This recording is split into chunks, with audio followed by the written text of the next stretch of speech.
Så, vad härligt. Då fick vi ett ljud här och så tänkte jag att jag inte behöver använda min Tor Dörn-stämma här. Det glädjer alla. Hej och hjärtligt varmt välkomna ska ni vara till 2024 års Renewables Summit på anrika Grand Hotel. Den här sändningen är som de tidigare även direktsänd och riktar sig även till en internationell publik. Och därför kommer vi nu att fortsätta presentationen på engelska. Alla presentationer kommer att vara på engelska, Q&A kommer att vara på engelska. I pauserna sen så får ni gärna prata svenska om ni vill. Ni får prata engelska också. Har ni andra språk så blir det lite stökigt för mig. Hello and welcome. I'm Carl Iraxin from Investor Target and I'll be your moderator for this exciting summit. A summit brought to you by Naventus Corporate Financing Platform that improves the liquidity, transparency and integration of the global economy. Finally, we at Investor Target offers financial communications in any shape and form, capital raising and investor targeting. And today we will be presenting 13 speakers, 12 investment opportunities and 1 panel discussion. 20 minutes presentation, including Q&A, which I will provide, and afterwards in the breaks you can interact with the management. So, without further ado, it's high time to introduce our first speaker. So please join me in an applaud and welcoming Nader Hakimi Fard, manager of Storebrand Renewable Energy Fund. And Nader, the floor is yours. First of all, thank you, Naventus, for inviting Storebrand to this event. My name is Nader Hakimi Fard, and I am a portfolio manager for Storebrand Renewable Energy Fund. And I am a member of Team Solutions at Storebrand, which is, I will come back to what we mean with solutions and solution companies. But the team's focus is on investing in companies that provide solutions across 4 key themes: renewable energy, smart cities, circular economy, and equal opportunities. More specifically, as I said, I manage our Storebrand Renewable Energy Fund, and for this presentation, I will briefly discuss why renewable energy is important, how it's being deployed globally, whether the current deployment is sufficient, and our investment strategy to gain exposure to the sector. But first, let's take a look back. In 2023, the journey for renewable energy faced its fair share of challenges. As shown by the downward sloping chart of S&P Global Clean Energy Index, the ride was bumpy. Here's what contributed to the turbulence.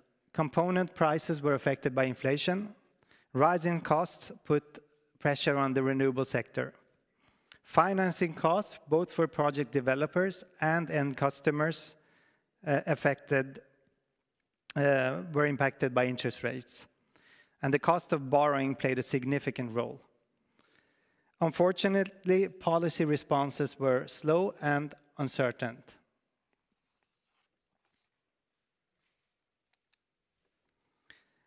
This has led to the valuation of the sector coming down considerably.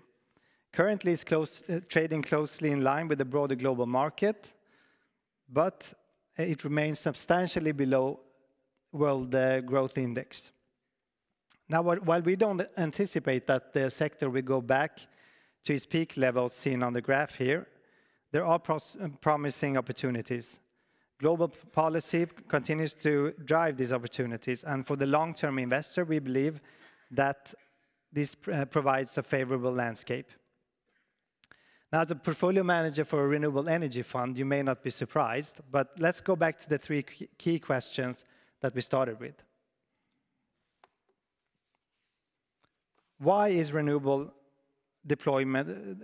energy deployment important? Electrifying power, heat, and transport sector is crucial for lowering emissions. But to maximize this benefit, the electrification must rely on renewable energy sources. And leading organizations stress that renewable energy is essential for achieving net zero emissions by 2050. On the graph here, you can see the electricity generation from 2 different scenarios provided by Bloomberg New Energy Finance. And currently, we are at the beginning of a massive shift towards renewables. And in these scenarios, wind and solar make up a great part of the electricity generation. But beyond wind and solar, the investing landscape includes supporting infrastructure, such as grid improvements, and additionally also energy efficiency, which is important. This leads us to the question on how the deployment is going. And now, according to the International Energy Agency, renewable energy capacity increased by 50% last year. And this is the 22nd year in a row that renewable capacity addition set a new record. China's renewable electricity capacity growth triples the next 5 years, but the transition is also accelerating in the US and the European Union. Policies like the Inflation Reduction Act and country-level incentives are driving this progress. These efforts are aligned with decarbonization and energy security targets. Which brings us to the final question: is the deployment enough? To explore this question, at the COP28 conference last year, governments set an ambitious goal to triple global renewable energy capacity by 2030. According to the International Energy Agency, under existing market conditions and policy, global renewable capacity will reach 7,300 gigawatts. While the growth that renewables will account for almost all newly added power capacity worldwide, it falls short of the tripling goal. The trajectory suggests that global capacity will increase 2.5 times. But according to the International Energy Agency, an accelerated case forecast predicts that global cumulative capacity will more than double. And this puts us on track to meet the tripling pledge, which is also in line with the IEA's vision for net zero emissions by 2050. In summary, while it's been a challenging time for renewable energy, the energy transition is a multi-decade investment theme, and we're just getting started. Now, there's different ways that you can gain exposure to this sector. And let's go back to what we mean with solutions and solution companies. We at Storebrand will rely on UN's Global Goals for Sustainable Development to qualify what is a solution company. These goals were created by the UN members and provide a shared framework for us to work by. The companies we include in our investment universe must contribute to solving one or more of the UN sustainability goals. We believe that this is a solid starting point, as these companies can potentially benefit from the capital flows that goes towards achieving these goals.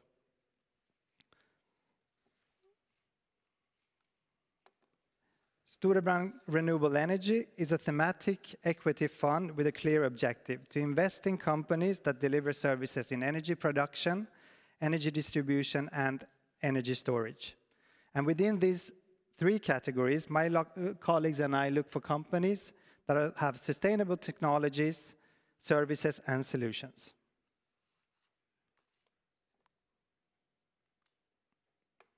This concludes my presentation.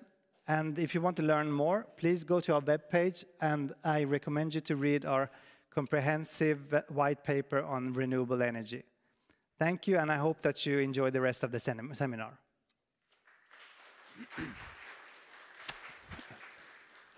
Thank you. Thank you. And now it's high time to introduce our next speaker. Shirchem is under CEO Petra Saas, creating magic by a circular chemistry. And if you wonder how that is actually achieved, we have the absolute pleasure of introducing Petra. Welcome. Thank you. Please enlighten us on how to make used solvents purified. The scene is yours. Thank you. Good morning. I recognize a few faces around here, and let's get some energy in the room, right? We're going to raise some hands. How many of you have had coffee this morning? Quite a few, actually. That's great. How many did have a sandwich for breakfast over there? Right. Awesome. And how many are currently shareholders in Circum? Not one hand, but mine. I am actually that. So this is a room full of prospects, which is fantastic. I look forward to converting you. What we're doing at Circum is something that is very old in terms of ground principles. How many of you wash your clothes after they've been used because they're dirty? Quite a few. So you don't go out and buy new clothes and throw the otherwise the old ones, the dirty ones away, right? And how many of you would do that if washing your clothes would be more expensive than buying new ones? Oh, a few. Believers. Fantastic. Well, what we have combined is actually the possibility of washing, maybe that's not quite the right word, but purifying, cleaning used solvents and economic profit in one. So we are using circularity and chemistry, and that's why we formed Circum.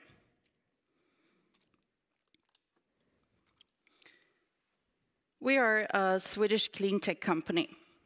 We're based in Vargön, and we have been around since 2013. However, we've not been in production until early last year. So we've only had continuous production for the past 14, 15 months. In terms of solvents, solvents are used in the manufacturing and process industry. If we look at the major industries where solvents are used, that would be the pharmaceutical industry, automotive industry, you have the wood industry, the construction industry, the chemical industry. Once solvents are used, and they can be actually used many times over in one process, they constitute hazardous waste. And as such, they are sent to be destroyed.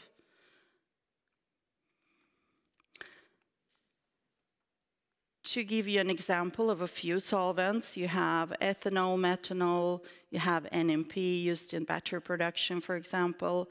You have acetone used in many different areas.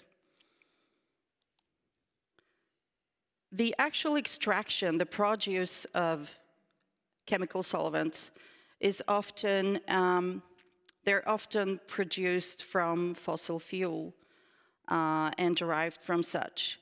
And the production of virgin solvents, they actually do contribute to global warming by large CO2 emissions that are important to consider. Once the solvents are used, they constitute hazardous waste. And as I mentioned before, hazardous waste is sent to destruction, and it's destroyed by burning, which in terms of waste is called incineration. This will be a word I'll be using a few times over. And incineration of solvents actually causes CO2 emissions to such a degree that it doesn't really make any sense to burn something that you can reuse again. And that's where we come in. We have built a facility in Vargön that can clean and recycle used solvents in industrial scale. In that way, by cleaning and recycling solvents, we are reducing CO2 emissions, both from not being burned, but also from decreasing the need of newly produced virgin solvents. When it comes to our model, we receive used solvents, or solvent waste as it's called, to our facility at Circum in Vargön, where it's cleaned and recycled, and then it's sent out to the industry, where it's reused, and once it constitutes hazardous waste again, it's resent to us to be cleaned, to be recycled, to be sent out to the industry. And we do this over and over and over again. And the beauty with chemical solvents is that you can actually do this over and over again, many times over. This optimizes the value of solvents, and this brings circularity into the system. This is an example of the process flow that you can see at our facility. We receive waste streams of used solvents, which are the gray tanks. We fill them up with a waste stream. It's pre-treated, then it's distillated, if that's the technique that will be used in that particular solvent. And then it will become a new product that will be sent out to the industry. To give you an example of what we do, here are 3 examples of solvents and solvent waste that we've received. On the left side, you have the dirty ones. You can see how contaminated they are. And on the right side, you have the cleaned ones. So you get an idea of how much dirt we actually remove and contamination.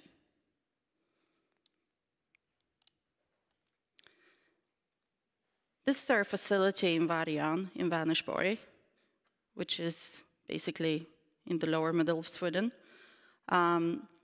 We have the first circular recycling facility of solvents in the Nordics. We have an environmental permit to handle up to 20,000 tons per annum. We are the only facility in the Nordics that can offer circular recycling of solvents. And we can do this in industrial scale.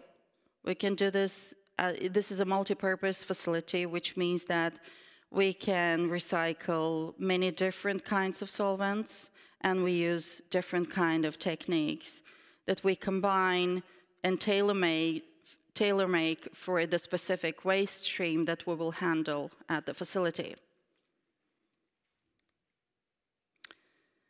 We are a young company. We have not been around for a long time, and we have had a clear go-to-market process.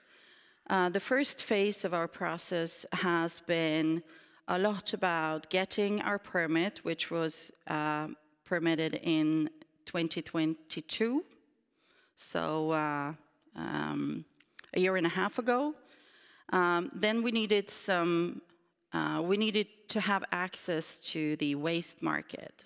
So making agreements with waste managers that were established in the market and the large players, which is Stena Recycling, for example, which is one of the largest waste managers in the Nordics, was one crucial step to get further into the market, because we become a subcontractor to Stena, because we deliver recycling of solvents, which is one particular part of the whole waste management spectrum. And then once we have recycled the solvents, we would need somebody to put them out in the market again. So we have teamed up with a few chemical distributors in the market. So this phase was completed during 2022 and 2023. And we have now entered phase 2, where we're in a scale-up production phase. We're scaling up the production capacity at our facility in Vargön. We are also negotiating new collaborations. We are further down the road in quite a few discussions with major actors, players in as well as the automotive industry, but also in the waste management industry. We are ISO certifying the facility, which expected to be completed during 2024, this year. We're also working a lot about our communication and brand management so that we become more known in the Nordics in particular, which we've seen has given a lot of great results during the beginning of this year already. We are also diversifying our group of clients so that we will be adding more client base to our customers.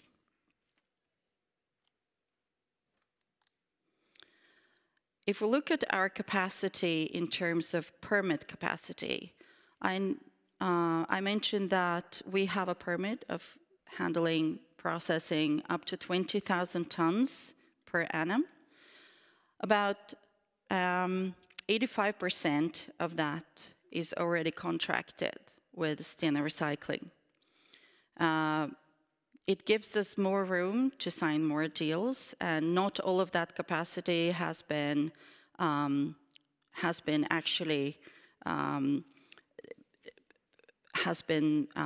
during this year and the past year. We've not really come up to that capacity because we need to expand our production capacities. Those two, there is a difference between the two, but that's what we're working on. In terms of the recycled solvents, approximately 45% of the capacity has been signed for as well. So there is a lot of room for us to produce before we reach the roof of those agreements. We have been in development phase for quite some while, but have moved to a commercialization phase during past year. Our two most important ongoing projects that we started last year are towards the automotive industry, where we are introducing circular recycling of the specific solvents that are used in the auto industry.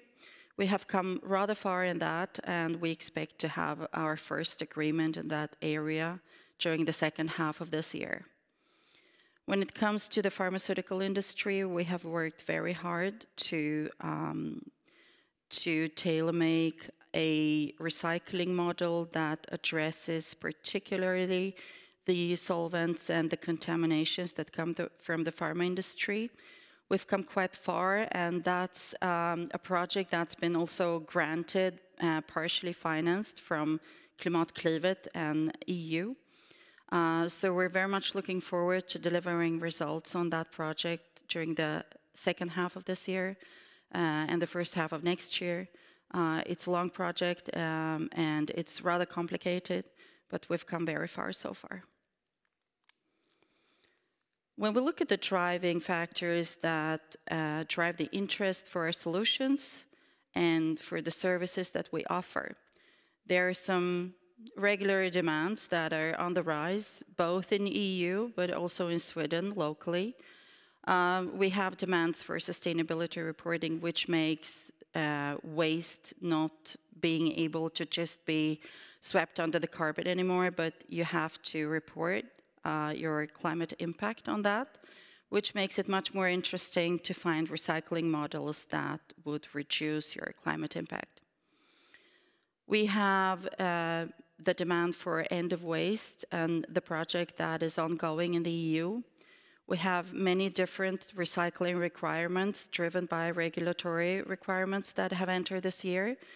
We also have higher environmental fees, and we have increased costs for incineration.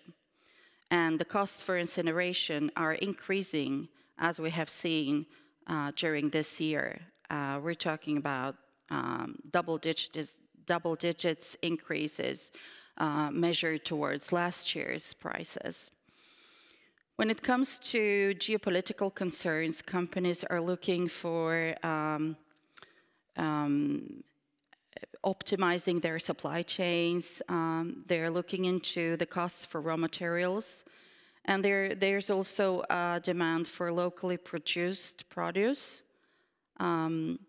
So we have a lot to offer in that department as being the first and the only facility in the Nordic that can offer that. As the first company that has a facility for recycling, circular recycling of solvents, we have a first mover advantage. We have an environmentally friendly recycling methodology and technology that we implement in our facility. If we look into the barriers of entry, this is a multi-year process where you have to have access to land. You need the permits, you need to get equipment, you need the knowledge, which takes years to build up, and also market establishment and customer base. We're talking about at least 3-year contracts on each recurring waste stream, which is negotiated every 3rd year. So you can imagine that once you have those contracts, this is a quite sticky situation for a first mover, which is a great situation for us to be in. We have a very clear circular business model that I have mentioned, and it's all about recycle, reuse, and reduce. And when we say reduce, we reduce the waste that is sent to incineration, and we reduce the need for virgin solvents. This is, according to us, a triple win situation.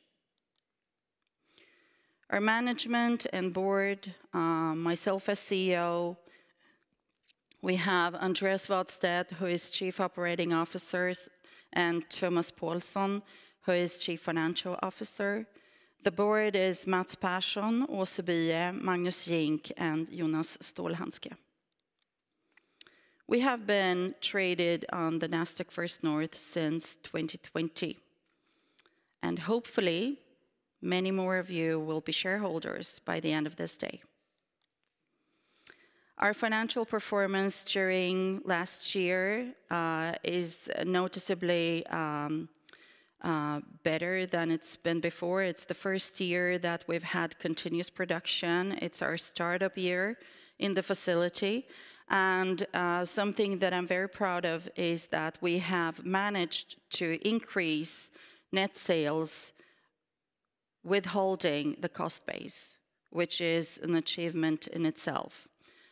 And we're very much looking toward 2024, and we aim to become profitable by the end of this year. So to sum up, we offer a circular business model that addresses a large market need.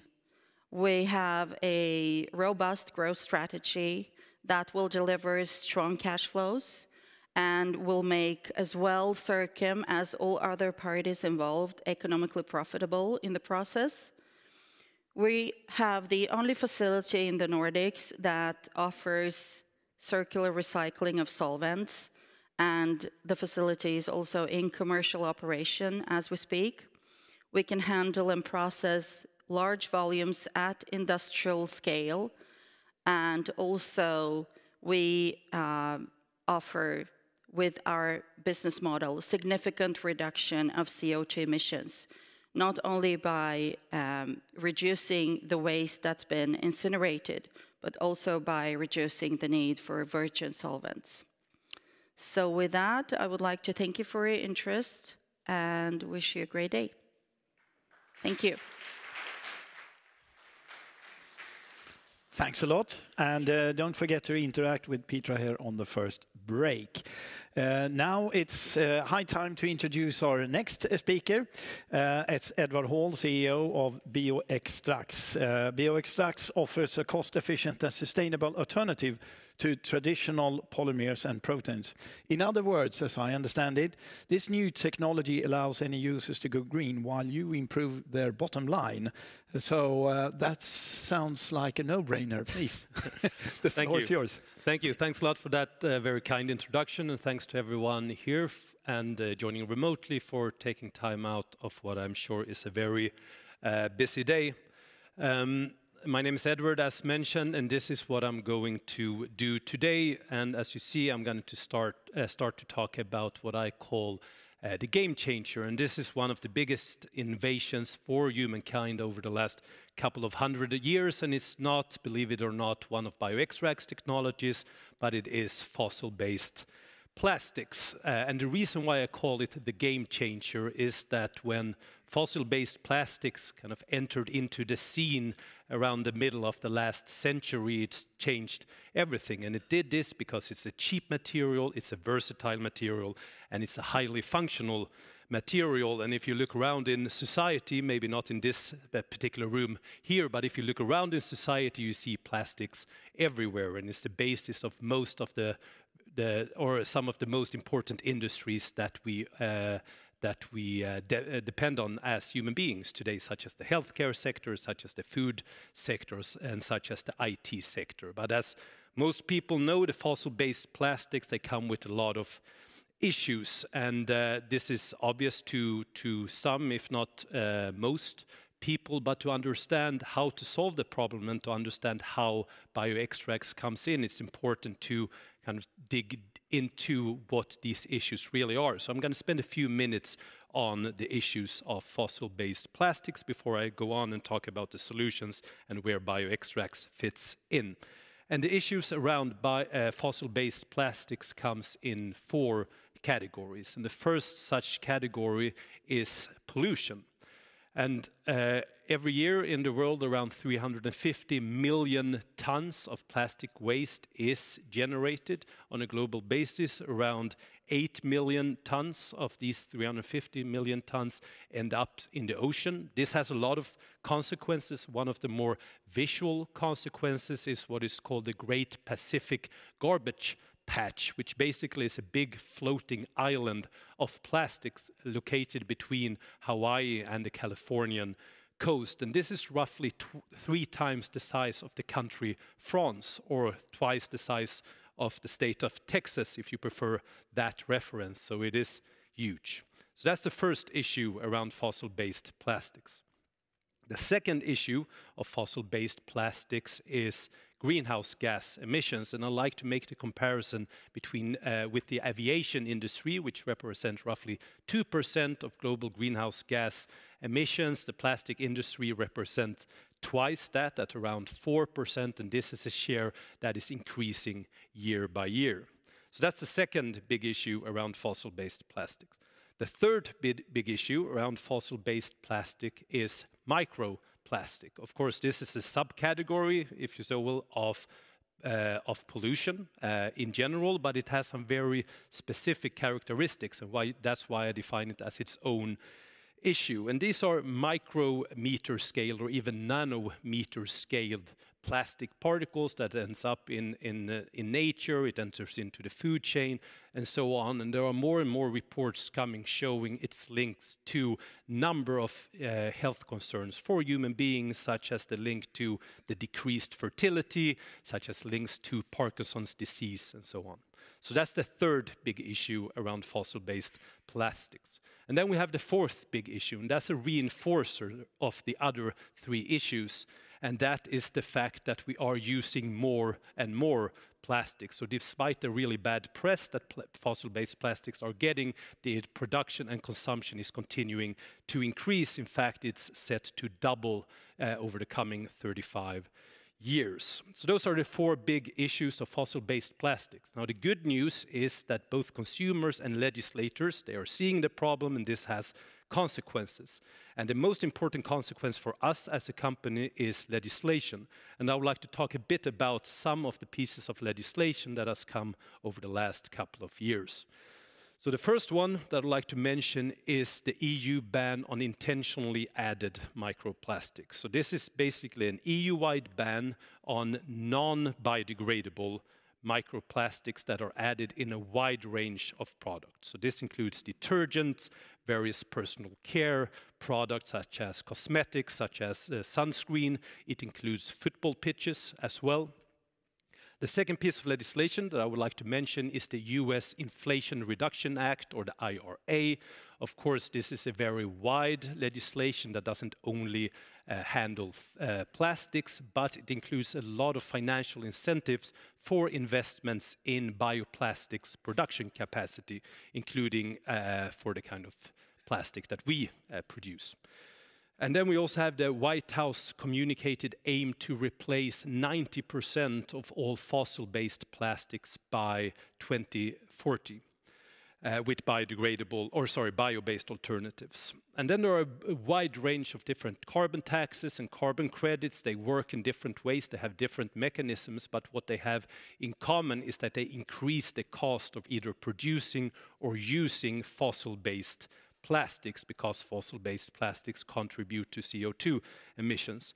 And then the last one that I would like to mention is the EU's Green Claims Initiative, which, to put it very briefly and simply, is a ban on greenwashing. So if you are a company who is either using or producing plastics, you are up against a very big challenge. Now, a good piece of news is that there is a solution, and that solution is PHA, or polyhydroxyalkanoates.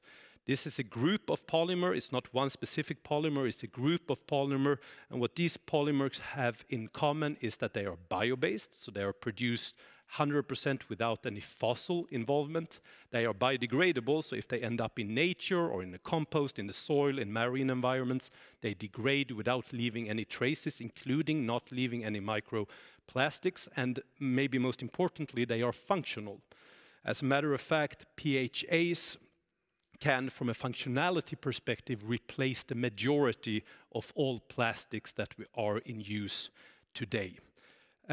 PHA is a true circular product.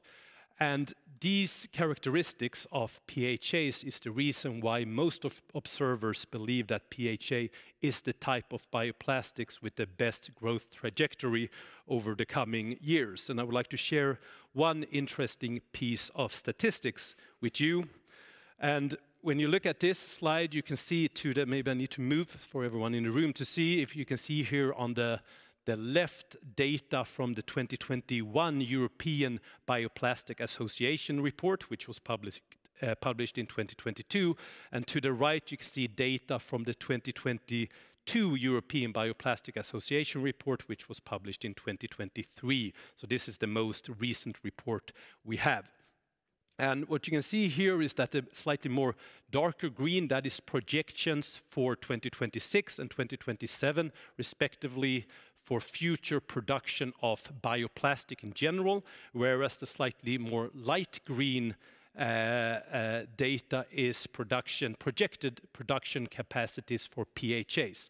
And while the projections for bioplastics in general was revised downwards by 17% between these two reports as a consequence of a bleaker outlook on the global economy, the outlook for PHA was increased by 15% between these two reports. So the projection is that by 2027, around 561,000 tons, or around 561 million kilograms of PHA would be produced. That is a big number, but in the world of plastics, it's a very small number. It's almost nothing in the world of plastics in general. So why, you might wonder, if we have a material that is bio-based, biodegradable, and can replace the majority of all plastics that are in circulation, why do we only expect that 561,000 tons will be produced? And in order to explain that, I need to go back a bit and explain how PHAs in general are produced.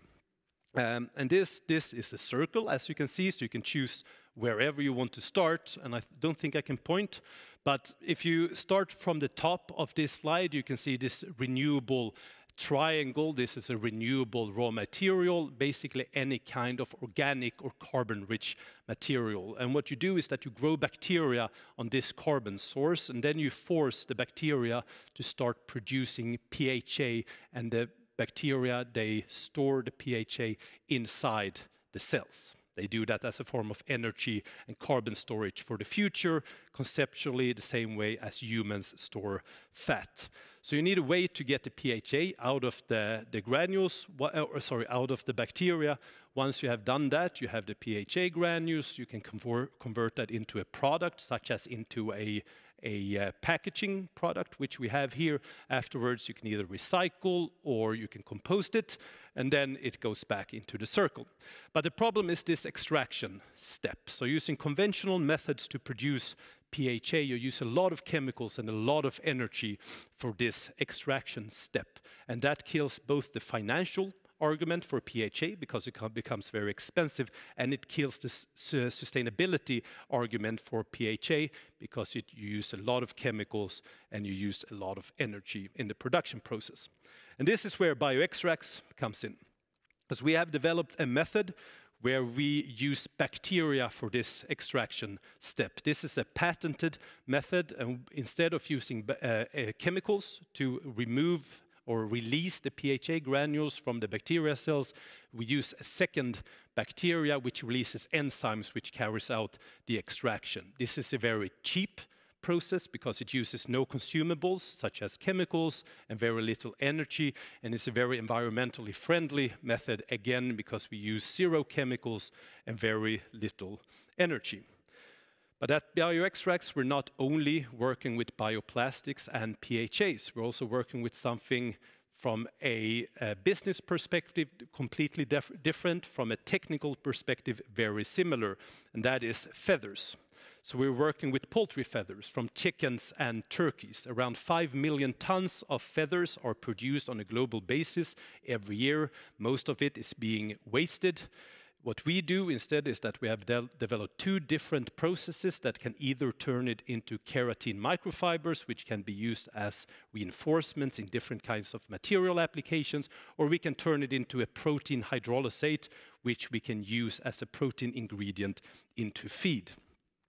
Now, we are a small company. We have we have exactly 14 employees, and we are working on gigantic markets such as the plastic industry and the animal feed industry, so we can't do it ourselves. So we have made the decision not to be producers ourselves, so we're an out-licensing company, and in order to be that, we need to work with partners. And in our quarterly reports, we have a fairly detailed overview of the different customer projects that we are working with. I'm not going to go through all of them today, but I would like to mention at least two. I would like to mention the JDA that we signed a few weeks ago with one of the world's 3 largest candy producers, and that is to use PHA as a biodegradable ingredient in chewing gum.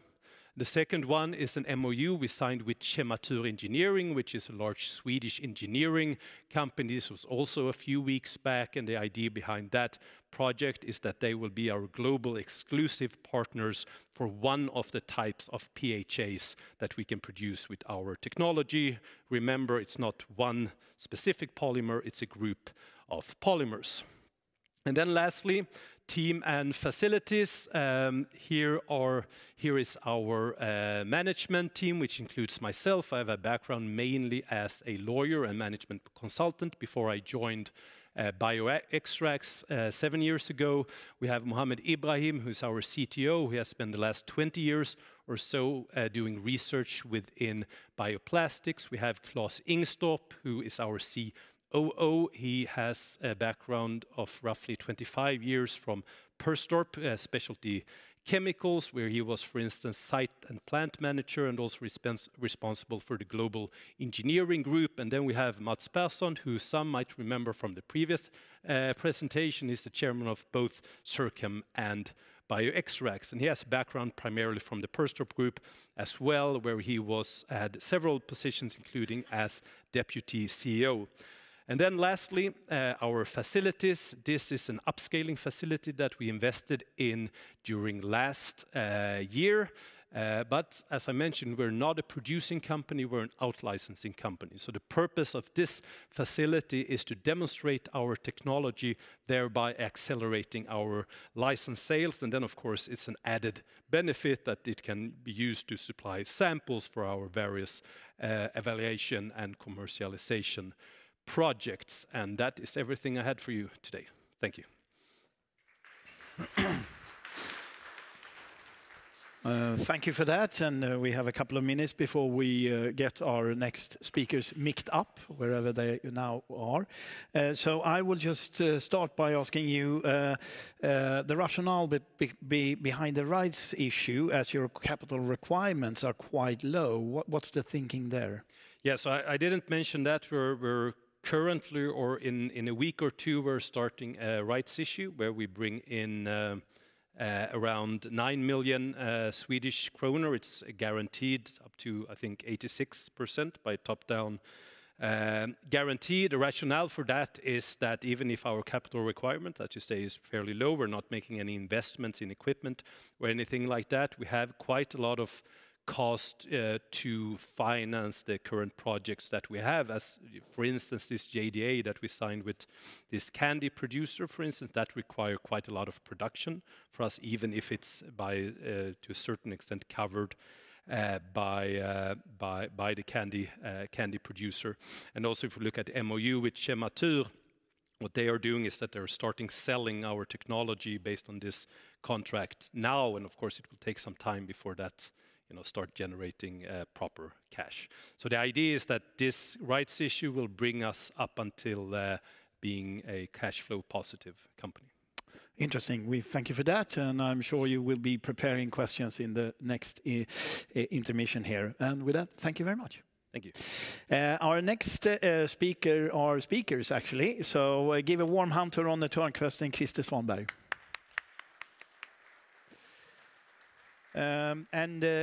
Nexam Chemicals provides the world with better and more sustainable plastics by modifying and improving the properties of polymers, if I understand it correctly, and I hope I've done that. So, Ronny, Christer, please, the floor is yours. Okay, thank you very much. Welcome to this presentation of Nexam Chemical. We'll do it together, me and Christer. Okay.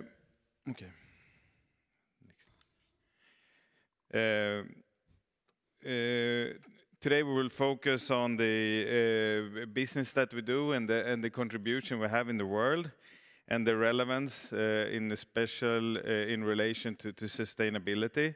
And Christer will dive a little bit in the technologies around the recycling of plastics and how we can affect that. A short introduction from myself first. Nexam develops and produces additives to make plastics better and more sustainable, as was just said. Plastics is, as was also mentioned before, a really key and important material to bring technology forward. For example, healthcare, transportation, IT structures, and so on. It's a necessary and a very good material, and often the most sustainable option. But there is also a huge challenge with plastics that was also mentioned before. When it lands in the ocean, it's very bad, and it needs to be recycled, and there are developments going on, short-term and longer-term, to get rid of that problem. And we as Nexam want to be part of both making the plastics more advanced and better to advance technology in the world, and also to be a part of getting rid of the big problem with plastics as well. We have patents, core competencies and solutions really to make a difference, both for our customers and society. So we're a small, you can say, entrepreneurial clean tech company. We sell for approximately 200 million Swedish material at the current run rate, and we're a little bit more than 50 people employed. We're located in Lomma in the south of Sweden, but also in Hungary and Poland, and have representatives all around the world. And we have really a global reach with all our employees and agents. And we have a really huge ambition to make a big difference. But what we do is based on the idea of using reactive chemistry in order to modify plastics materials. So with the same kind of ideas, they land in very, very broad application ranges. So we think that we're very concentrated on our core business, but it lands in very wide field of business. So it's everything from lightweighting and miniaturization, microelectronics and so on, ranging to components for jet engines in aircraft, and a lot of activity going into, let's say, sustainably driven markets. A big portion of what we do lands in wind energy, and we are working more and more with solutions for waste and recycling. And those two are obviously driven by these global megatrends that are necessary, that we saw in the previous 3 presentations, actually. Since I started, I'm fairly new as CEO for Nexam. I started in May last year, so a bit less than a year. During that time, we have done a full retake on our strategy and our direction with the company. We have redefined our market areas into sections according to the significance for the customer, which is really which property that we can affect of the plastic material, and therefore which kind of solutions we can bring. So we divided it into lightweighting. We make additives to make plastics foams, really, to make it possible to make lighter plastic solutions.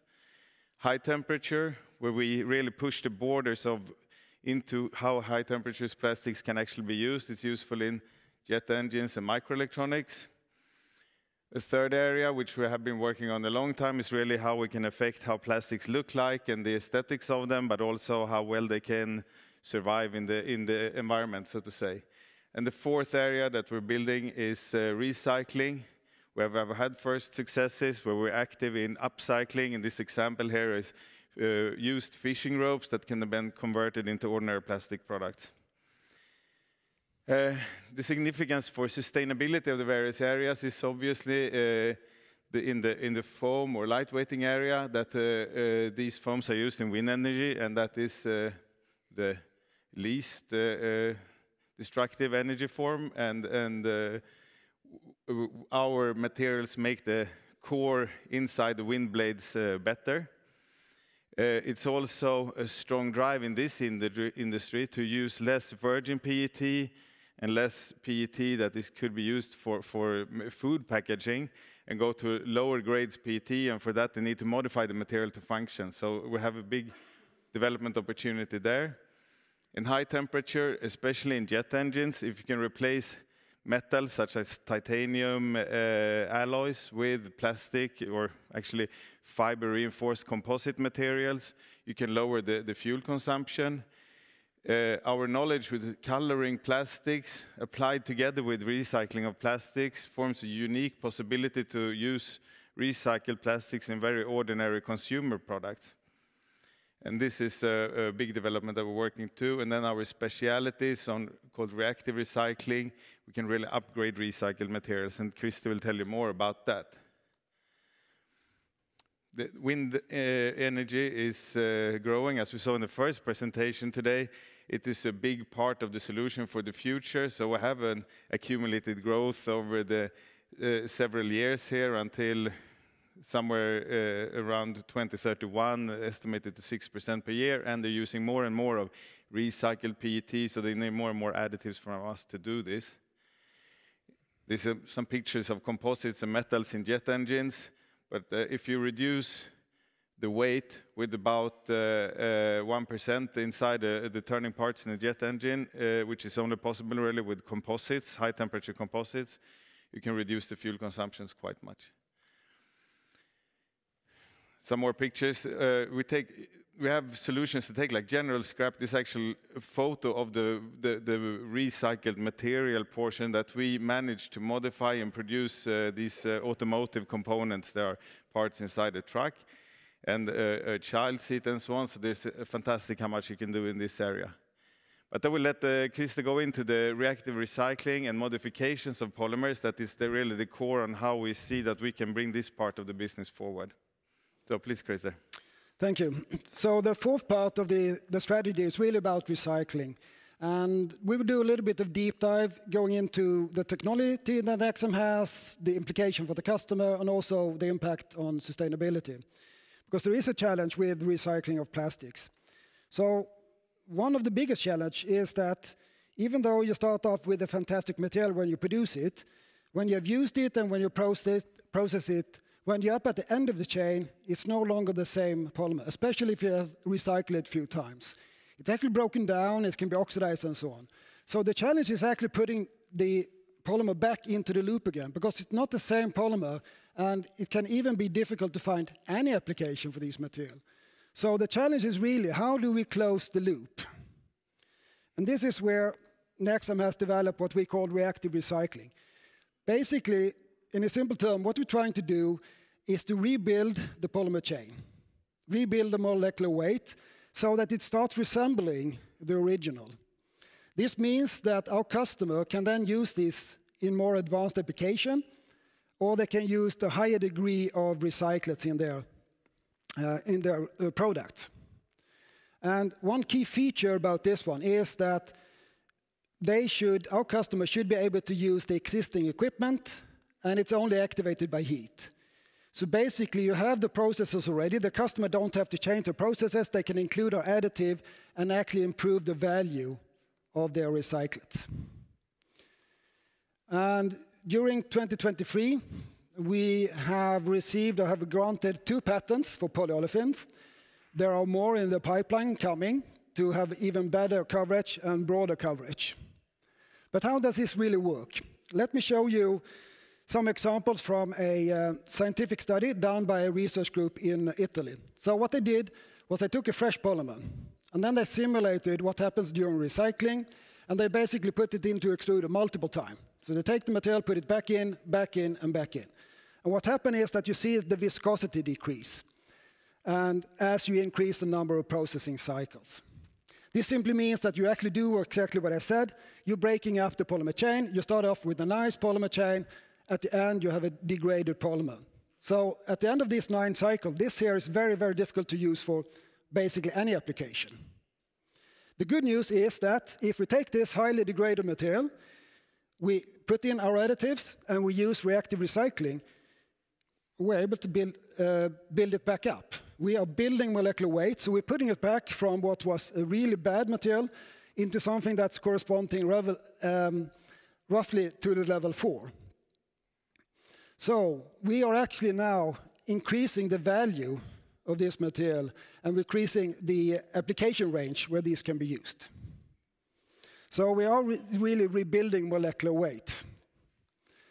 Another key feature is that this is not only applicable to polyolefins, we have other applications. This is PET. There is a long tradition of recycling PET bottles, as we're all aware of. But PET is actually a very versatile polymer that is used for many different applications. So it's not only bottles, you have trays, you have staple fibers, and so on. So there are many grades, in addition to these bottles, that need to be recycled. And also here, NextMS technology, where we can connect the polymers back together, thereby increasing the value of it, so we keep it in the loop, or even potentially upgrade the material. And in addition to saving the material, that consequence is also that we're replacing the fossil-based PET with recycled, and then you can also save the carbon dioxide. And you see the numbers on the screen here. But another important aspect is that, in our mind, it's not only good for the environment to use recycled. We also would like to show that it could be good business. So let me take an example. Recycled PET, as you saw, there are actually quite a lot of it on the market, but it's also very attractive because there's many customers that want to have it, both from a legislation point of view, but also voluntary commitment by companies that want to be forerunners. So even though there are grades available, they tend to be rather expensive if it's of high quality. So what if you have a cheaper material? So you mix in a cheaper material. That makes the cost lower, but also the quality is lower. This is where reactive recycling comes into play. We can actually boost up the performance again to match the original, but you have a lower cost. And if you do the cost calculation, you can see that the additional cost by putting in our additives is about 6% of the material cost. However, the increase in the value of the material is in excess of 20%. So what we see here is we can actually take cheaper material and we can build value for our customer using our product. You saw these similar numbers on the previous presentation.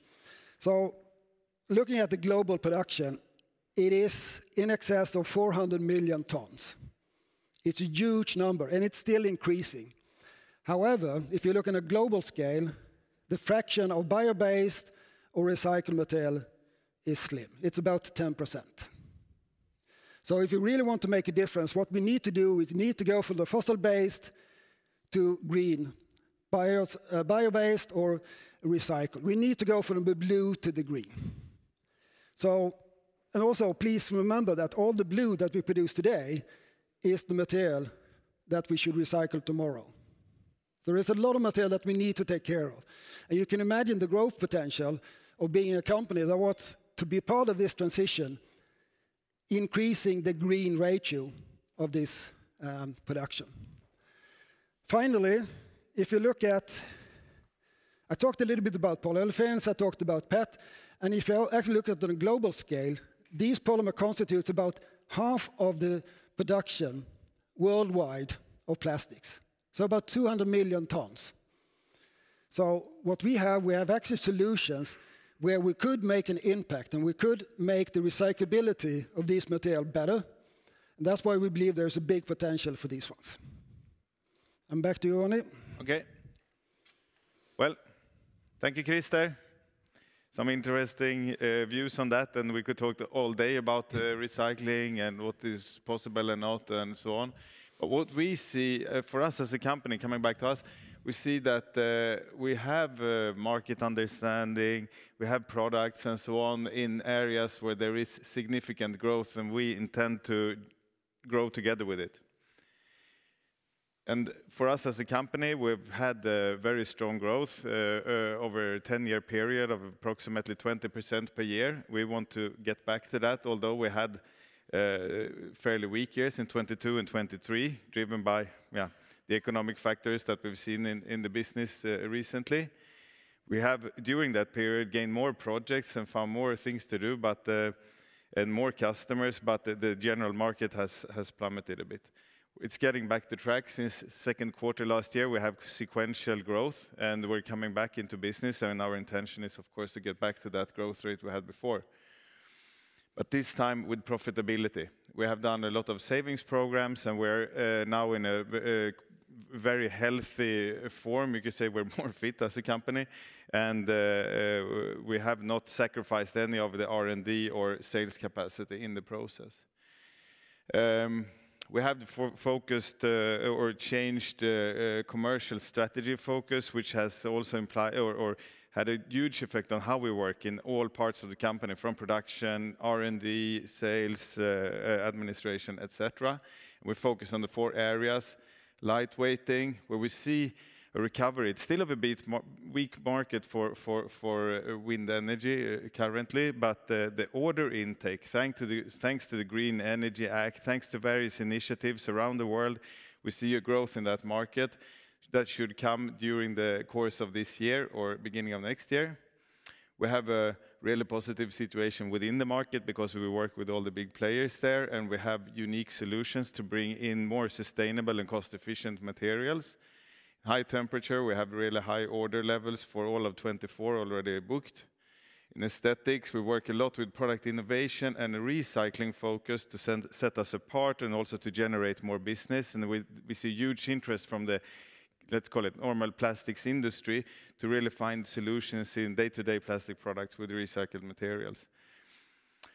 And in recycling, we see our first commercial breakthroughs realized over the last year, and we see a lot of collaboration projects with bigger companies and so on, but they are all longer term. And the market paradigm that was really spoken about also in earlier presentations, where we need to move into both sustainable energy and into more recycling of plastics and more bio-based materials, it's favoring our technologies. So why invest in Nexam?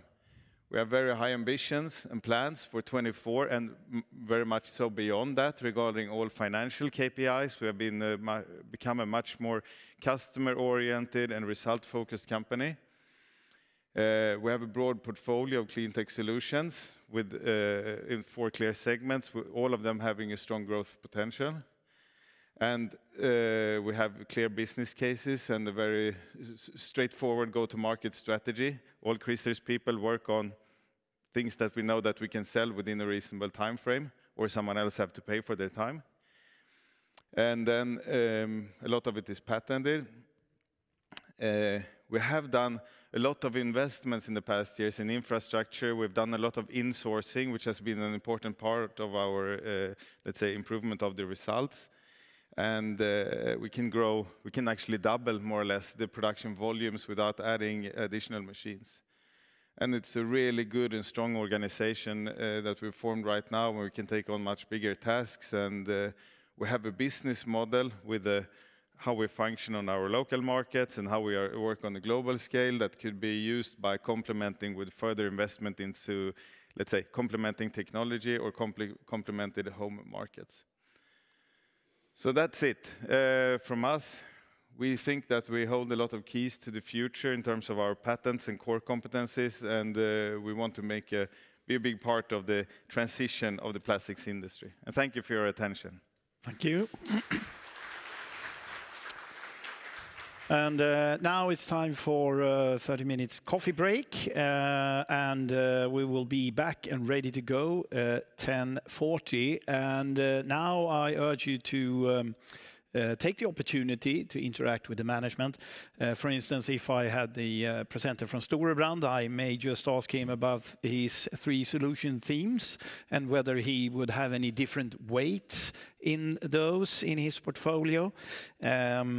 And if you look at CSM here, tremendous growth. What is the underlying value worth? Could be one of the questions that I would like to ask them.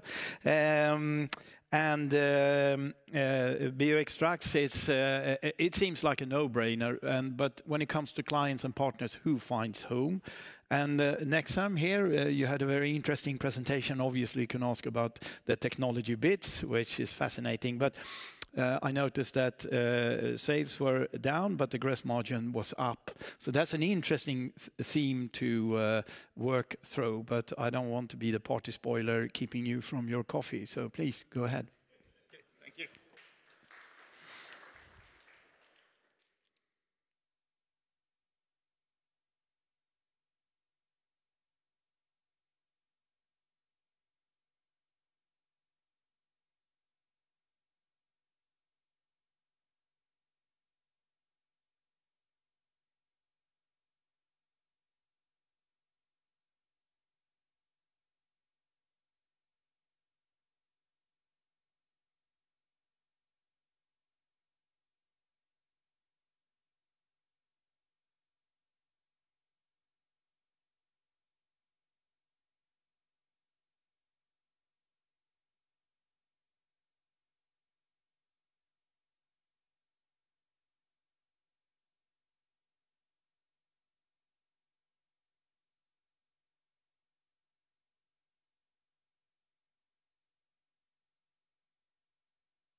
Jaha, då ska vi se om vi hörs här igen. Och det gjorde vi, helt fantastiskt.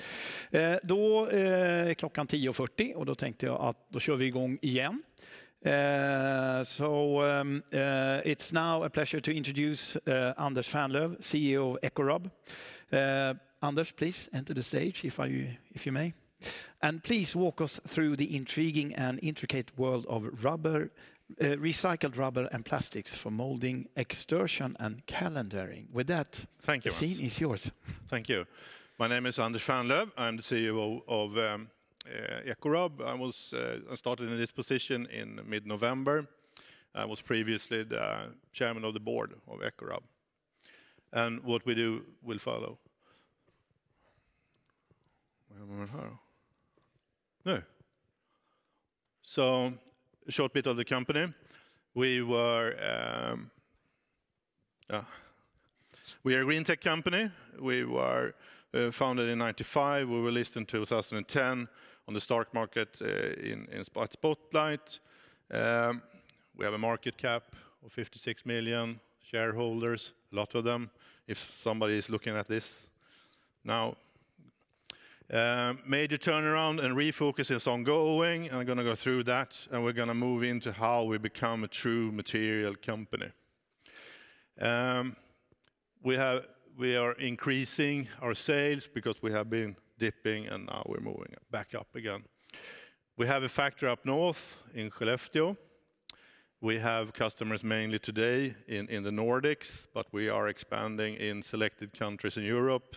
As you all know, it takes a lot of sales effort, money, and to go into new countries. And our mission here is to establish us as the #1 choice of quality material, recycled quality material. Some things here about what we do. We have been doing a lot of other products. We're still doing that, the molded products, the floor mats, etc. But we are moving into, the focus is on the materials. And we are doing different kinds of materials, but they're all plastic. But they're all plastic with, some have 100% plastics, and some have a lot of rubber in them. And we're coming back to that. So the opportunity here is huge. Everybody before me has explained how much plastic is growing. The rubber industry is also growing. And there are so many hundreds of thousands of tons that go into incineration every year. We are focusing a lot on the opportunity to recycle rubber, and specifically industrial rubber. And the thing with the industrial rubber is that it's very, very, very little of that is reused and recycled and go into new products. And that is due to the vulcanization, which makes it very, very difficult. So the producers of the rubber, they want to improve circularity and minimize their carbon footprints. And they're willing to pay for it. And we're going to capitalize on that. We're moving into business B2B customers. Everybody wants to improve circularity and reduce carbon footprint. But the thing is here, where are the materials? There are very few selections that you can have if you want to have a recycled advanced material. So this is just a schematic picture of what we actually do. It's that if you have a virgin rubber material producer, they produce it waste. 5 to 10% of the production goes to waste from them. And they don't have a real solution on how to recycle it into new products. The application producers of rubber, they don't have it either. They produce some of them produce a massive amount of waste in the production. Maybe you can't see this, but you have also selected recycled plastic materials, because that is one of the key things here. You need to be in control to be able to do advanced materials. You need to be able to control your chains and the inflow. And then we also mix it with some virgin plastic materials. So in this combination, we can produce recycled materials equal to virgins. And that is the uniqueness with us. So the finances on this is that producers, perhaps 10%, application producers, 5 to 10%, we actually get paid to take their, to receive the waste rubber. And then we can add some magic and plastics, and then we can produce here material at this kind of prices. And this is a tempting thing. We can do it in one production line now, but we can do it in several if we open up more, etc., etc. So the key here is, for being successful, is that you need to have equal specifications so you can compete with the virgin materials. If you can't compete, you ain't going to be selected. Everybody knows how hard it is to change the product, change something, ingredients, something in there. But if you are on par, but you have partly recycled, you reduce the CO2, you have recycling built in. And this is the uniqueness with us. We can meet that, and we have it verified. And also that you can have the waste material control. We are very selective on which ones we address and why. We know beforehand what we're going to do with the materials before we sign contracts on the recycled rubber or recycled plastics. That means, but also that means that you need to meet all the criteria for recycling. And they are pretty hard. You need to have all the safety data sheets. That means that you need to know exactly what's in your recycled material. And if you have many distribution channels, yeah, it's a challenge.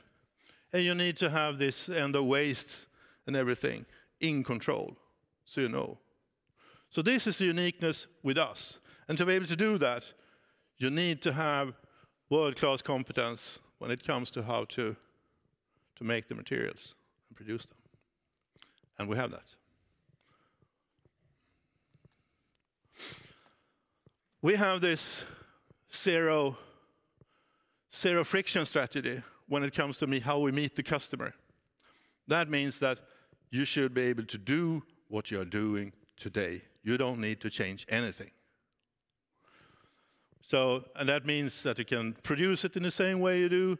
When you go to sourcing, you have the same prices, you have the same price list, you can compare with what you are buying today. But we don't believe today we need to be more established before we can have a premium pricing. So that's why we go in head on everything. And the qualities and the tolerances and the processes, everything should be the same, the zero friction. And if we would come, the bio-based materials, for example, many of our competitors there from the large companies, you had here, 30 to 55 kilograms. But then many of them add, the bio-based materials are 20 to 25, 30, 35 SEK more per kilo. And that's a very hard sell for anybody.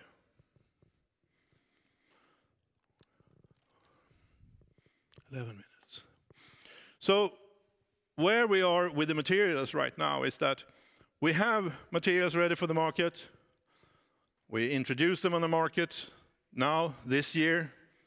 And we are expand sales into some selected countries. We start, of course, in the Nordics, but we are addressing also some selective countries with our sales partner, Suffolk Alcan, which has a global distribution, but they're very strong in particularly some countries in Europe.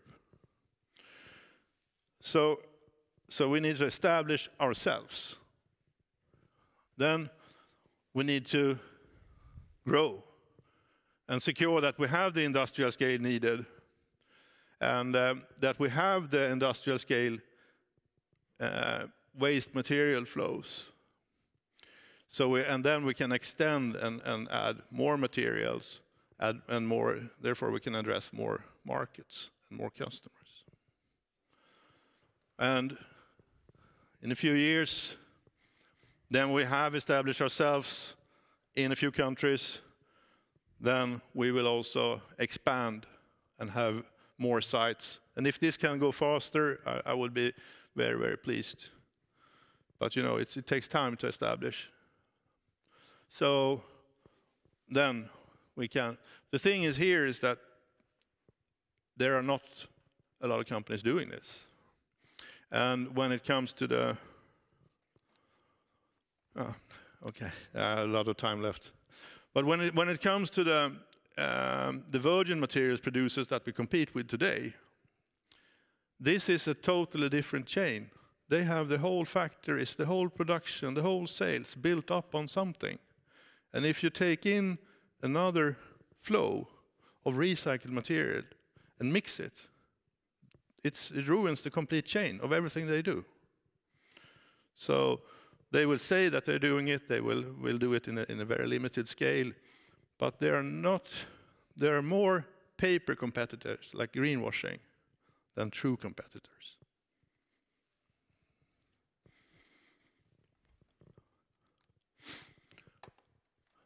So the journey is just beginning. I feel I'm standing in the middle of the way of the presentation. So we have all the data that we need. We have secured material flows already today, and we are ready to scale up now. We are selling something that reduces the CO2 with 30 to 94%, depending on which materials for which application, etc., etc. And we have 30 to 100% recycled materials that we are using. Yeah, and there is a huge market, and ain't going to present how big the market is for plastics, but it's huge. So there's no end of life there. So the thing is, it's about time and that you have perseverance to actually move on, more customers, move on, to just continue what we have started. And it's all about execution. So we need to deliver. So the business is there. We need to take it. Ja, ska vi? Well, thank you, Anders.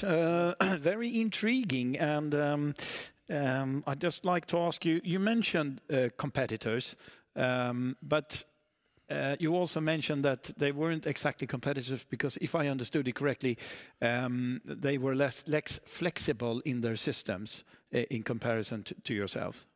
Yeah, I think they are competitors. The true competitors to us is the virgin materials. Mm-hmm. They are focusing on the virgin materials because if you do a product, let's say that you're in the, for example, the soft plastics that we have presented here, everything that you believe is in a car, that's a rubber. It's plastic. It's a soft plastic. And in your house and wherever you go on buses and everything, the soft plastics are there. But you believe it's rubber, kind of. So the competition here is that to make the customer to actually choose a recycled material, because everybody has to believe that it doesn't meet the criteria of an advanced and a quality material, but ours do. Mm. So in a way here you are fairly unique. We are fairly unique here. In the world. Yes. We are. So I think that's one of the key words here. Yeah. And when you're going, you were talking about scaling up and starting to execute. So how and where geographically would you like to market yourself, and how do you market yourself? Market is one of the things that we need to scale up and upgrade as well, including sales. But we want to specifically we want to address Northern Europe right now. where you have, for example, the car industry and or everybody connected to that. The problematic thing with the car industry is it's slow. Everybody says it's fast, but it is. No, exactly. It is extremely slow. But once you're in there, then you're in there. That's an interesting thing because one would have thought that the car industry with the EV development and so on were pretty switched on. Yeah. But then you would argue against that. But on the other hand, as you mentioned, when you're in, so the volumes will be huge. Yes. So I mean, example, there are so many things that you can reuse our material for. If you go to, I think, Corauta and similar stores here in Sweden, and you see all the handles on everything, everything is a soft plastic. That is put there. Many of them are made in China, which make it difficult. But if they're produced here, somewhere around here, so wherever, we have one saw. G-Man is one of our customers. They make everything from our material. So it's. But if you ground the elephant, then you need to be prepared. One could argue. Yes. Next month, any holders of the warrants can convert those to shares, and you said you were ready to scale up. So how would you like to address the market and any holder of the warrants? I think we are. The key here is that we are really changing our strategy into moving into something with a higher margin on everything that we do, and it's easier to scale it up than what we have previously been doing. So it's. So we're moving the company in that direction. So please, shareholders, be faithful on that. We have really entered that journey now. So anyone with a convertible or the warrants, I should say, should continue to be a shareholder because there's more to come. Exactly, and then I would say that it might be one of the best choices you actually do Interesting. Right now. And if we look at the timeline here, then coming next 12 months, what should we expect in the market? What should we look for? You should look for the number of new customers that we have. Because once you have a customer, and you should also look who is the customer, what is the potential in that customer once you're in there, and we have so many tests ongoing right now but the first thing is you need to get in there and then you win, but it is definitely there, and we have all these amazing projects ongoing.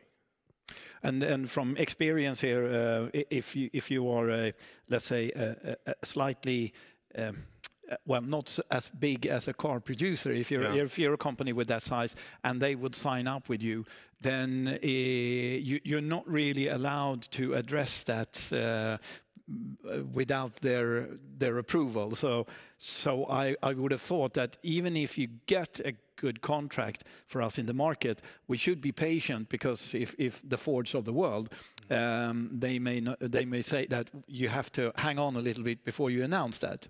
Yes, they do, and we have several like that, actually. Okay, interesting. So that could be one thing to bear in mind, that this year is a year of, as you said, well, execution and trying hard to get new contracts. And if we don't see anything tomorrow, then that doesn't mean it's not there. But be patient tomorrow as well, actually. Well, Anders, I think we should thank you with a big applause. Thank you. And we wish you the best of luck, and you linger on in the area here, and there will be more questions. Thank you. Okay, thank you. And now it's our time to introduce our next speaker. Metacon develops and markets large energy systems to produce hydrogen, electricity, and heat. And here to tell us more is Christer Wikner. Please enter the stage. Thank you. Hey. Welcome. Nice to see you again. Nice to see you again. Please join me in welcoming Christer and his presentation on stage. It's all yours. Thank you very much. Let's see if this works. So the title of my presentation today is Enabling the Hydrogen Economy through Disruptive Industrial Hydrogen Solutions. And the reason for that is that I want to take the chance to explain a little bit more about what we are really doing at Metacon. It's been a journey of, you could say, both building and transforming the company over a few years now, in the middle of some turbulent conditions out there, as you know. But I want to show you today that we have a very, very clear focus and very clear strategy and are very much on the way of creating, I think, one of the most unique and high potential companies in the green hydrogen sector. We're quite small. We're listed on First North. Most of you probably know that, and some of you have followed us during the years. You know that we come from technology innovation, but we've done some interesting things, and I want to show you how we want to disrupt this market, how we want to be a player that can grow from a small, skilled but not very known actor very quickly into one of the most interesting, I think, and capable suppliers in this space. So many of you know us. We have a portfolio of solutions. On the left here, you can see that we have reformers and we have electrolyzers that were built over the latest years, and reformers since quite long. These are two key technologies for producing green hydrogen. And linked to that, we have also a number of, you could say, application products. One is in the CHP area, combined heat and power. You can produce electricity and heat based on gas. And you also have refueling stations for the transport sector.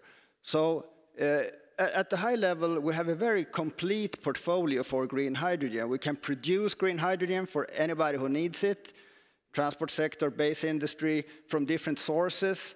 And we also are linking into the use of green hydrogen in different sectors, for example, real estate and refueling of various vehicles. As a company, we have started our internationalization journey.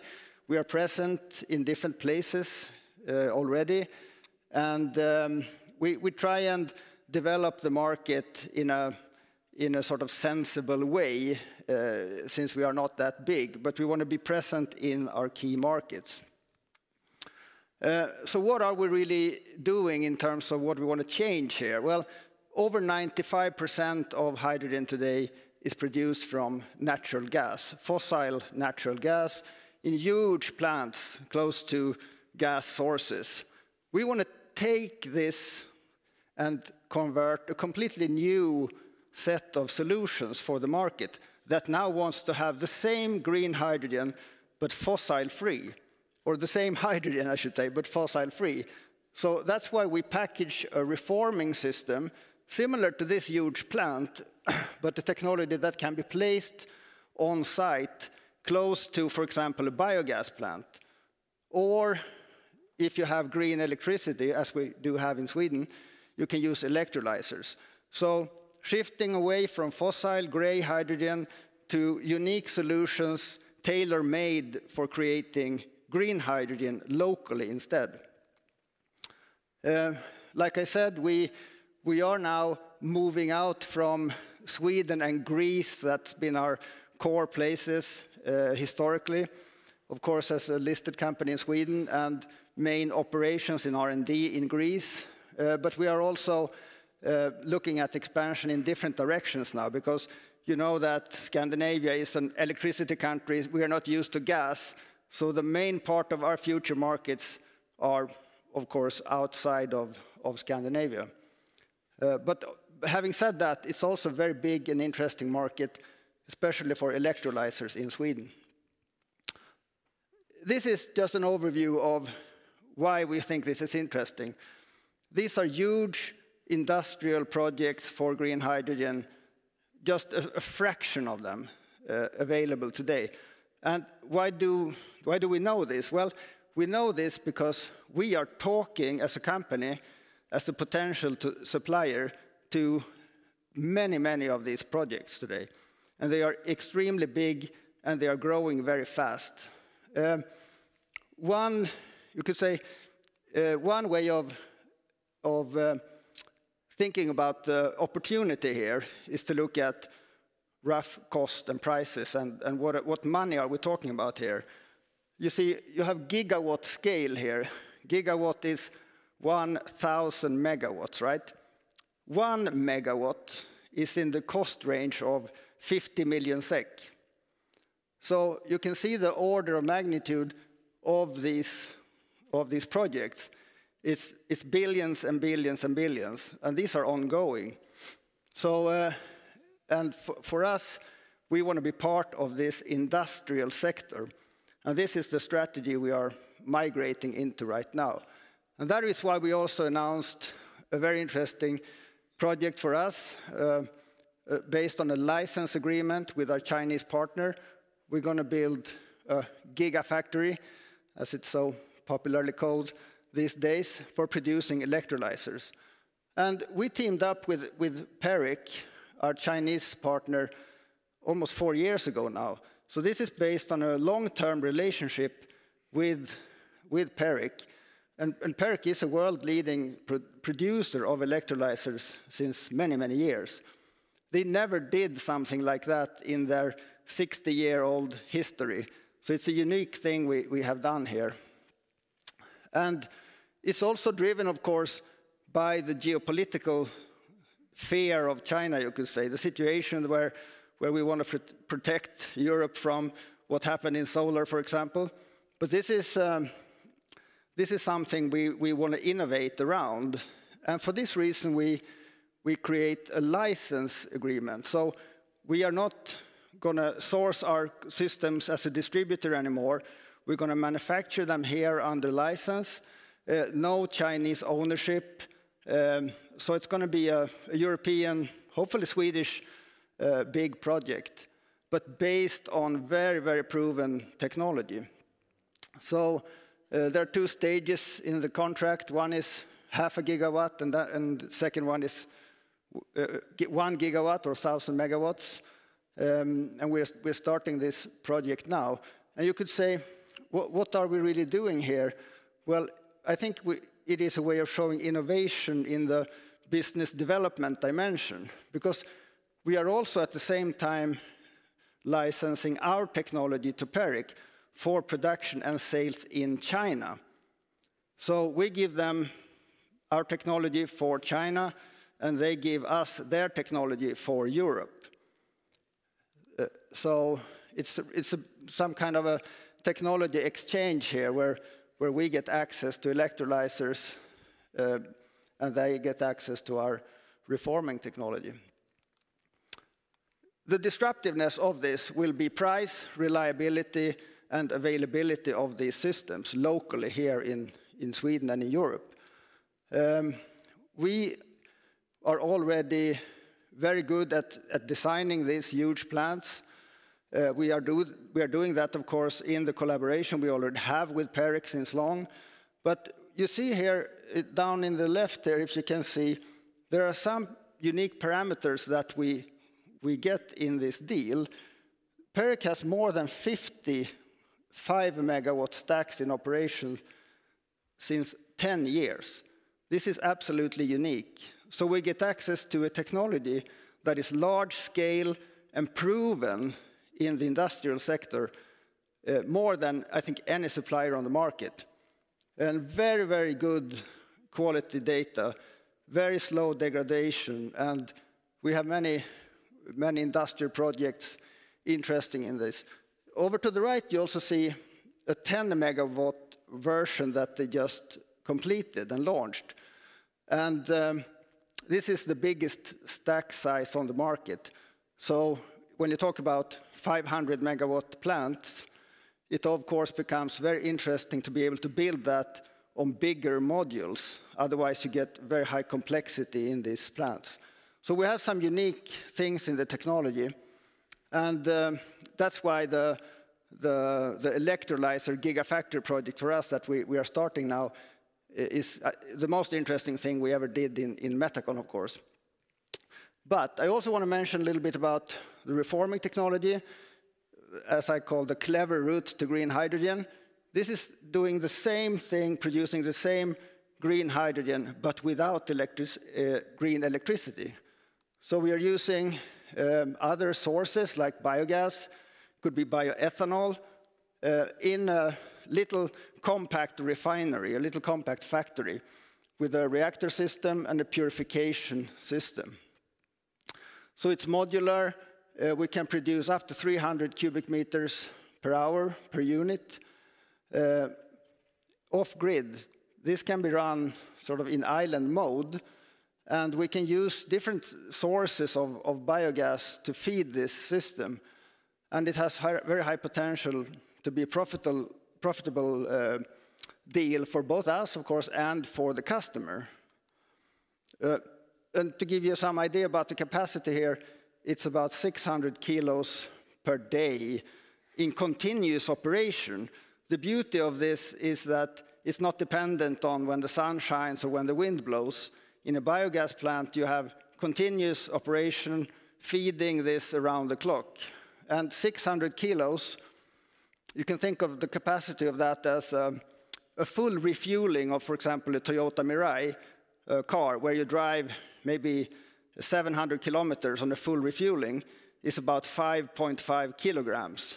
So it's in excess of 100 refuelings, full refuelings per day in capacity of this type of system.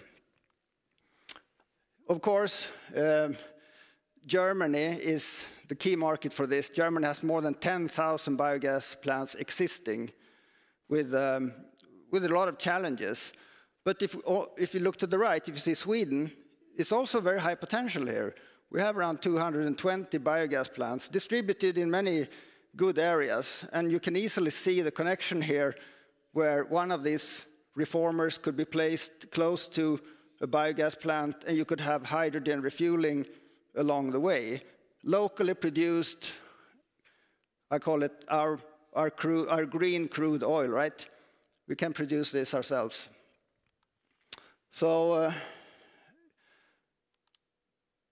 we have one project this year which will be very important for us. It is an opening and an inauguration of demonstrating this in Germany on site on a big wastewater treatment plant in southern Germany.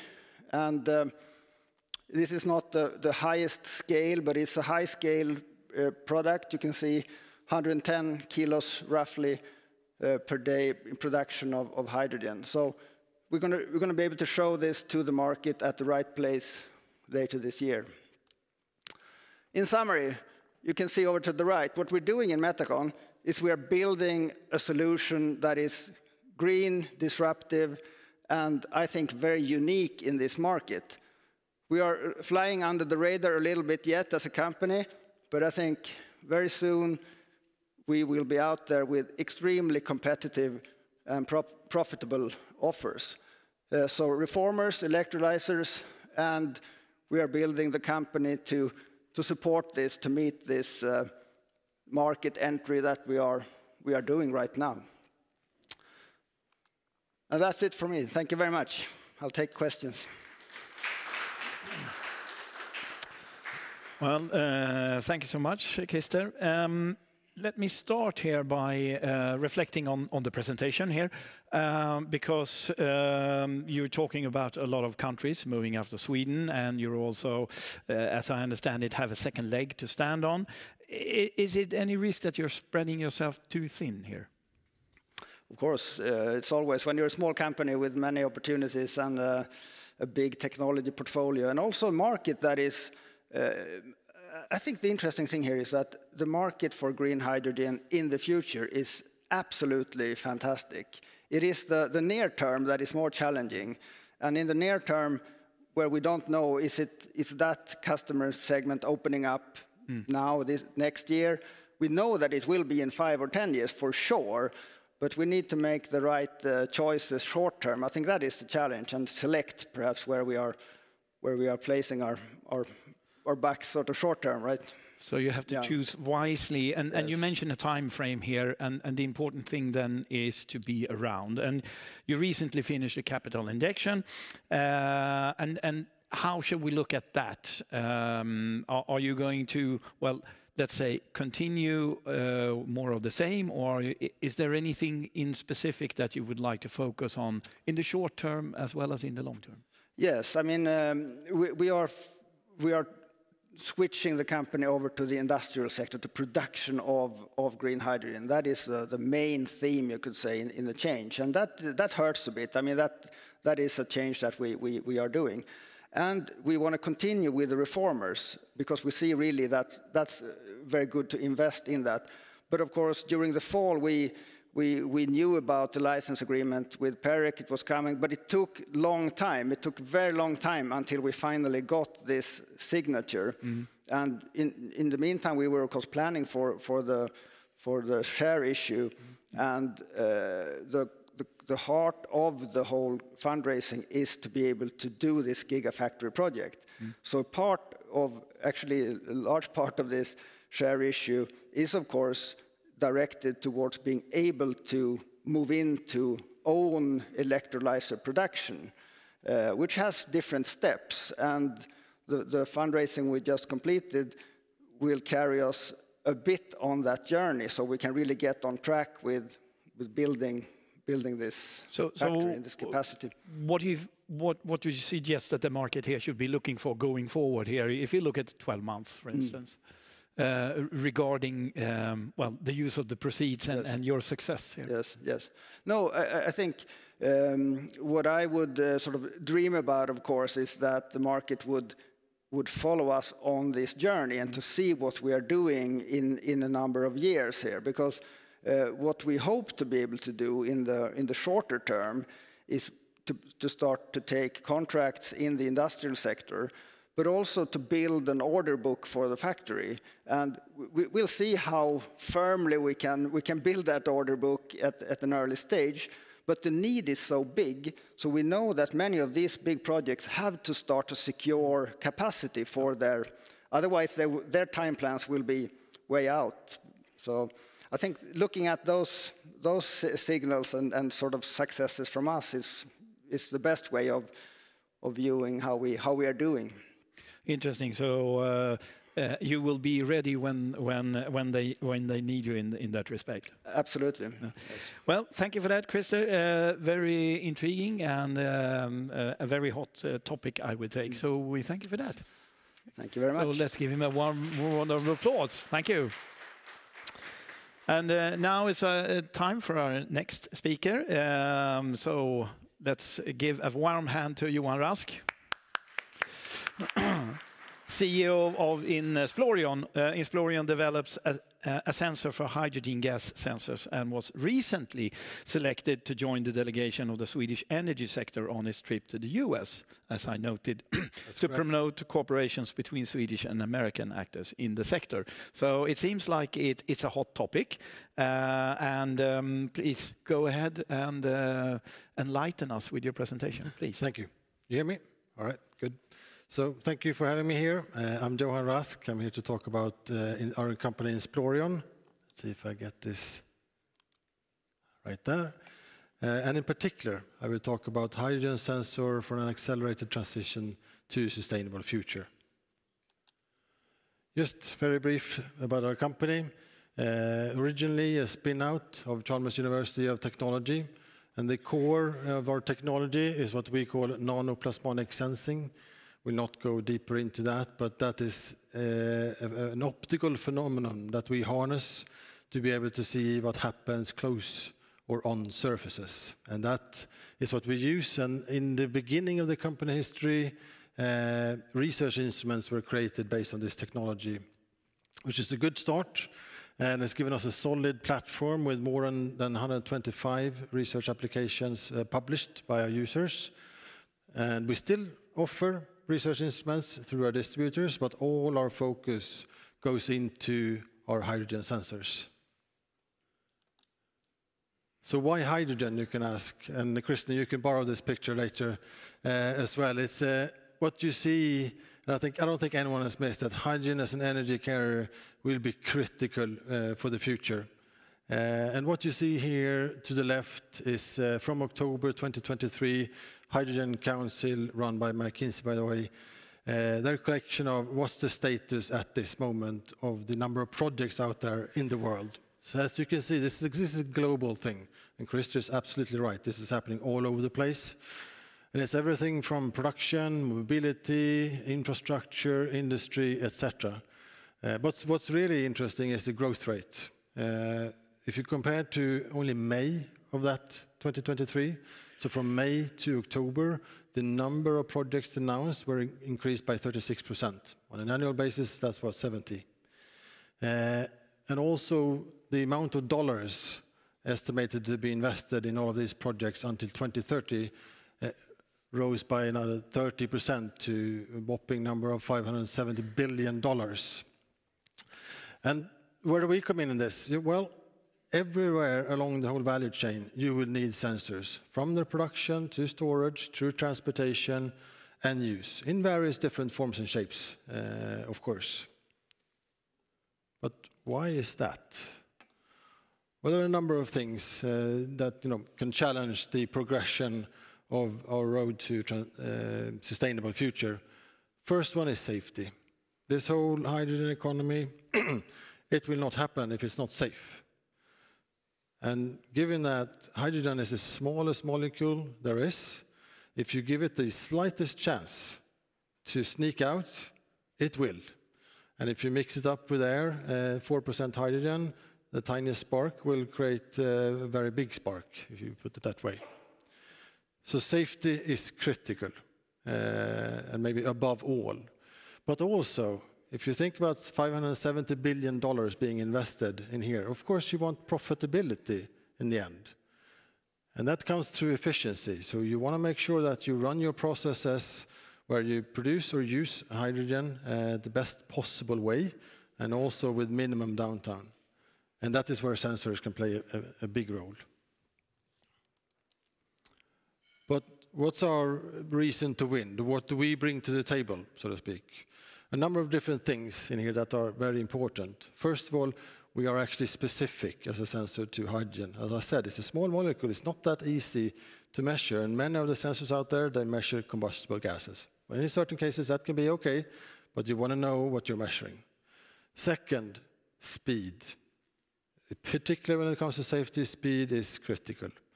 The fastest we have measured is 0.3 seconds. And the critical thing is actually to switch out the air so the sensor can sense it. So we are really fast. That gets a lot of interest. Another one, which is maybe not that evident, is that we do not require oxygen to work. But many sensors actually do that. They work through catalytic reactions, for instance. But many of the customers that we talk to, they want to create an environment around their hydrogen installation that is what we call inert, which could be oxygen-free or at least low on oxygen. But of course, you still want to measure if you have a leak, otherwise you're just moving the problem to another stage. So that's important. The optical readout port is another aspect. Since it is an optical method, we can separate the sensor chip from the electronics, which does have a safety feature to it, but also we can measure through fiber optics from a distance, which can be important in applications where you have limited space, such as airplanes, for instance. And there's a flexibility in the platform where we can change coatings, alloys, etc., to tune it for different situations. But what's the sort of the proof of the pudding? There's no point in developing something if nobody wants it. Do we have commercial traction? And yes, we do. These are the commercial deals that we have announced. And in 3 of these, we are delivering what we call the MPS P1 product, which is our prototype, as a leak detector, and delivering that into the power side, the marine side, and the process chemistry. So that's the MPS P1. On the aviation deal, it's more the fiber optic capability that is of interest in that. And we do see a lot of interest on this one. Quite often, actually, companies that are developing a hydrogen solution or application, wherever it might be, they look at what's out there in the marketplace, and there are a number of different sensors out there, but they always come to the conclusion, or very often at least, that what's out there is not going to do the job. What do you guys at Insporion do? And those discussions, of course, are what we then try to pivot into deals like this, and then going forward. This is how the MPSP1 looks like. And what we sell here is a field test ability, so you can, in pilots, in designs, whatever it might be, where you want to look for hydrogen. We've done commercial deliveries, but the next step here is to scale up for larger volumes and create the P2 product, which will also be ATEX certified.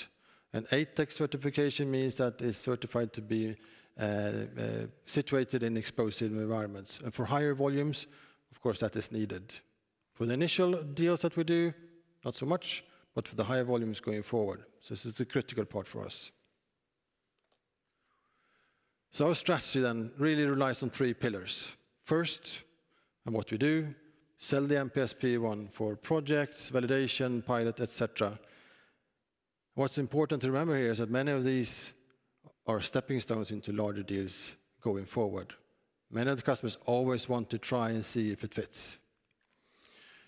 We're not so, it's not so important for us what the application is at that stage. It can be leak detection or process for that matter. But in parallel, the second pillar is to launch the ATEX certified products in Q1 2025. It's high priority for us. The third pillar is partnerships. We want to work through partners. That's the best way to get fast to the market at scale. And partnerships for us take 2 forms. Either is a commercial rollout on the NPS P2, or it can be for certain segments where you want to do a co-development. I mentioned the aviation industry, again, as an example of where that could be. We would never go on our own and develop a product for the aviation industry because we know it's far away, but there's still money in partnerships and interest. Of course, we also have a team to make this happen, and I will not go through all the names, but we have a good mix of business, commercial, technical, and product development to make this happen. And, of course, a board as well. And again, not going through all the names, but they're all experienced, help guide us. And also, as you can see, we have relevant, very relevant industry experience in there through, maybe in particular through Magnus, the chairman of PowerCell, and Hedvig, who's VP Hydrogen H2 Green Steel. A lot of good input. And you know. So why should you consider owning shares in Insplorion? And I would suggest you own them for a long time because there's a lot of potential. Hydrogen is a critical part to a sustainable future. Major investors are already going in there and will only continue. It might be one of the biggest mega drives everyone here in this room will see.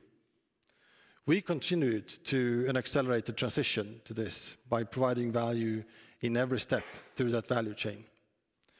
It is a unique technology which actually addresses real pain points for the products, for the customers. We are in commercial phase and we're making that pivot. We already made it from a technology company to a commercial company and now to product and higher volumes company. And of course, there is a solid foundation and a good team to make it happen. Questions? Thank you for that. So, if I look at the presentation here, I can't help but feeling, if we look at the safety aspects, it seems like a no-brainer. And forgive me my ignorance here, but if you get the ATEX certification, why wouldn't, you know, like all the aviation clients be standing there knocking on your door? Maybe not the aviation clients. They need something else with the fiber optics. But many others, particularly you have the marine segment, which is very interesting and is happening. And then, of course, you can always debate which application area will come first and second and so forth. And I think the honest truth is that I don't think anyone knows exactly which application will come first. I just came back from US, as you mentioned. They believe big time in long-haul trucking. And I think that's a good segment too. But then you have others talking about electrolysis and so forth and all of these different things. The good thing what we do is that we're actually applicable no matter what, in every segment. Safety will always be important. And of course, you know, yeah. ATEX approval it's a license to hunt. Okay. But it's so the key word there is a license to hunt. And it's a good segue to my next question, which gives you a feeling that we've already rehearsed this, which we haven't. But I mean, you're launching a lot of pilot projects, and you mentioned shipping, aviation, energy, and chemical sectors. What would the synergies be? And if not, is there a risk that you are spreading yourself too thin here? Because, I mean, the world is your oyster, yes, but... Yeah. No, I don't think it's a risk to spread too thin, but because it will be the same product for this one. There will be further, product variations in the future, absolutely. But for now, it's the same product, slightly different applications from time to time where you use hydrogen, but safety is still critical. I think where you will see a difference is the kind of partnerships that we choose for different sectors. The whole market is quite widespread. You will find sensors in many different segments. It will be impossible and maybe also stupid of us to try to build up our own sales force and try to address all of that.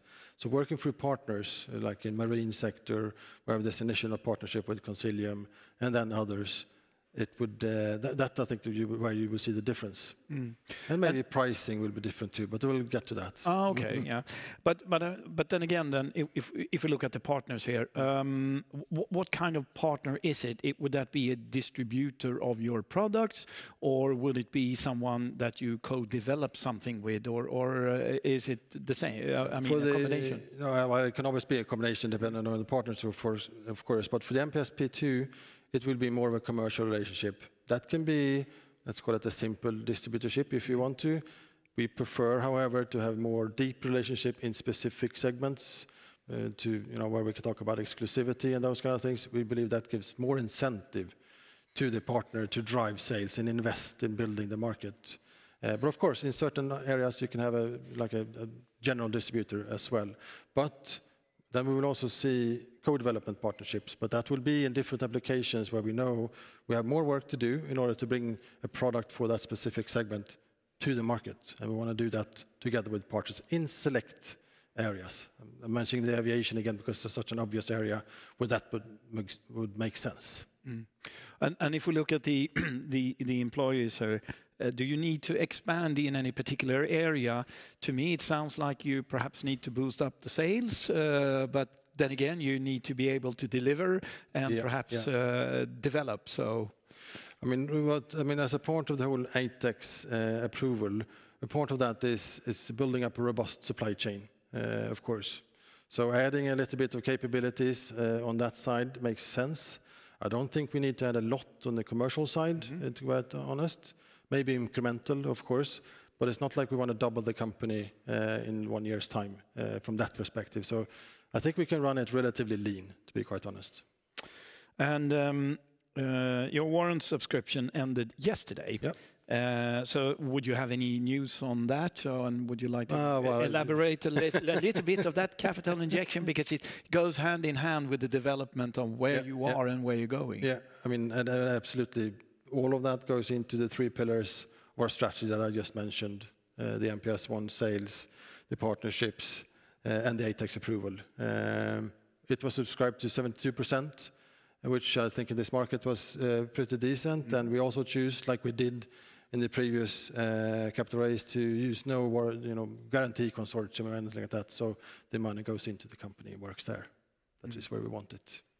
And if we look at coming back to what you deliver to your clients, who finds whom here? You had a slide on a couple of contracts. Did you find your client, or did the client find you? It seems like the clients need you. Obviously, you need your clients, but yes, you get my drift. Yes, it is a combination of both. But to be quite honest, I'm more used to us, as a company, you search for your customers and clients.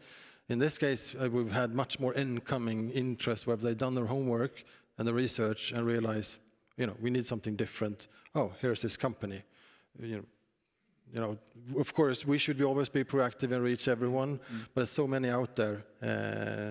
But a combination of both, which I'm happy for. Of course, it's good that they find us, they realize we have unique capabilities to solve their needs. And my guess is that if you go over to the States and you present what you have, the brand knowledge has increased, one could argue. Would you agree? One could argue. But just coming back from this delegation with the energy department that you mentioned, and in all the conversations we've had, there's always been, okay, guys, we'll need those sensors, which is a good expression. There is a need, and we'll try to capitalize on that, of course, in the US market as well. And then again, looking ahead in 12 months' time, what should we expect? What should we look for?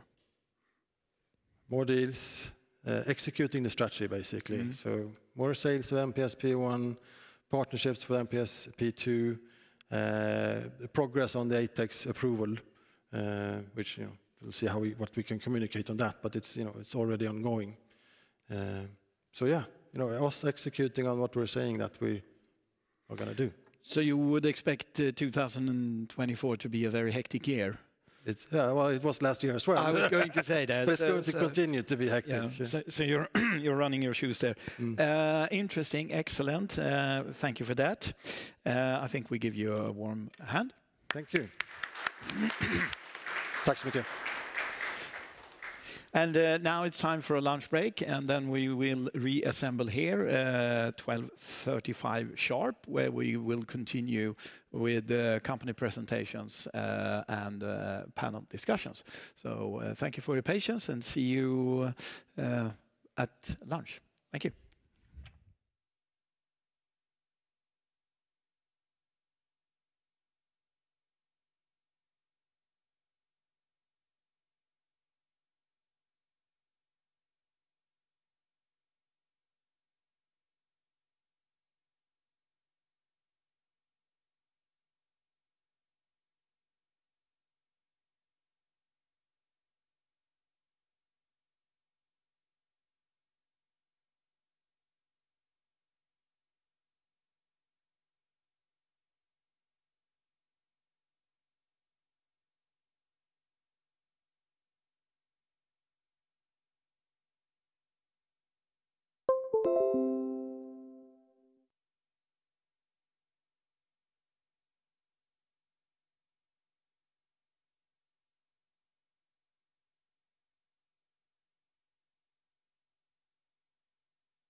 Ja, välkomna tillbaka, eller som vi då säger på engelska, welcome back. We will start the remainder of the day with a word from one of our hosts. So it's a great pleasure to introduce Jonas Ljungström, Director and Senior Partner, no less, at Naventus. Jonas, please, the floor is yours. Thank you very much. First of all, I'm glad to see such a nice audience, and I would like to remind you that it's our 12th summit, and we are really pleased to have our partners Nordnet and Nasdaq also contributing to this event. And I would like to mention also, of course, Investor Target that has made a great job. And renewable energy, it's a fantastic sector. And it's one of our core focuses at Naventus, the renewable sector. And I think we had a great macro presentation from the Storebrand fund manager who gave us the broad picture of the development, short term and long term as well. And I feel confident that you will be successful. The question is if it's short term or long term. I believe all of us here that has been active in the renewable sector are strong believers in the electrification, but also humble with the time that developments take. I think it was great in the morning to hear the interesting presentations around plastics and solvents, recycling, I would say, and how to replace fossil energy, or not energy, fossil materials, let's call it, and replace it with more bio-based materials, or rather, I would say, waste streams. So it was great to hear the Circhem, the bio extracts, and as well as Nexam and EcoRub, of course.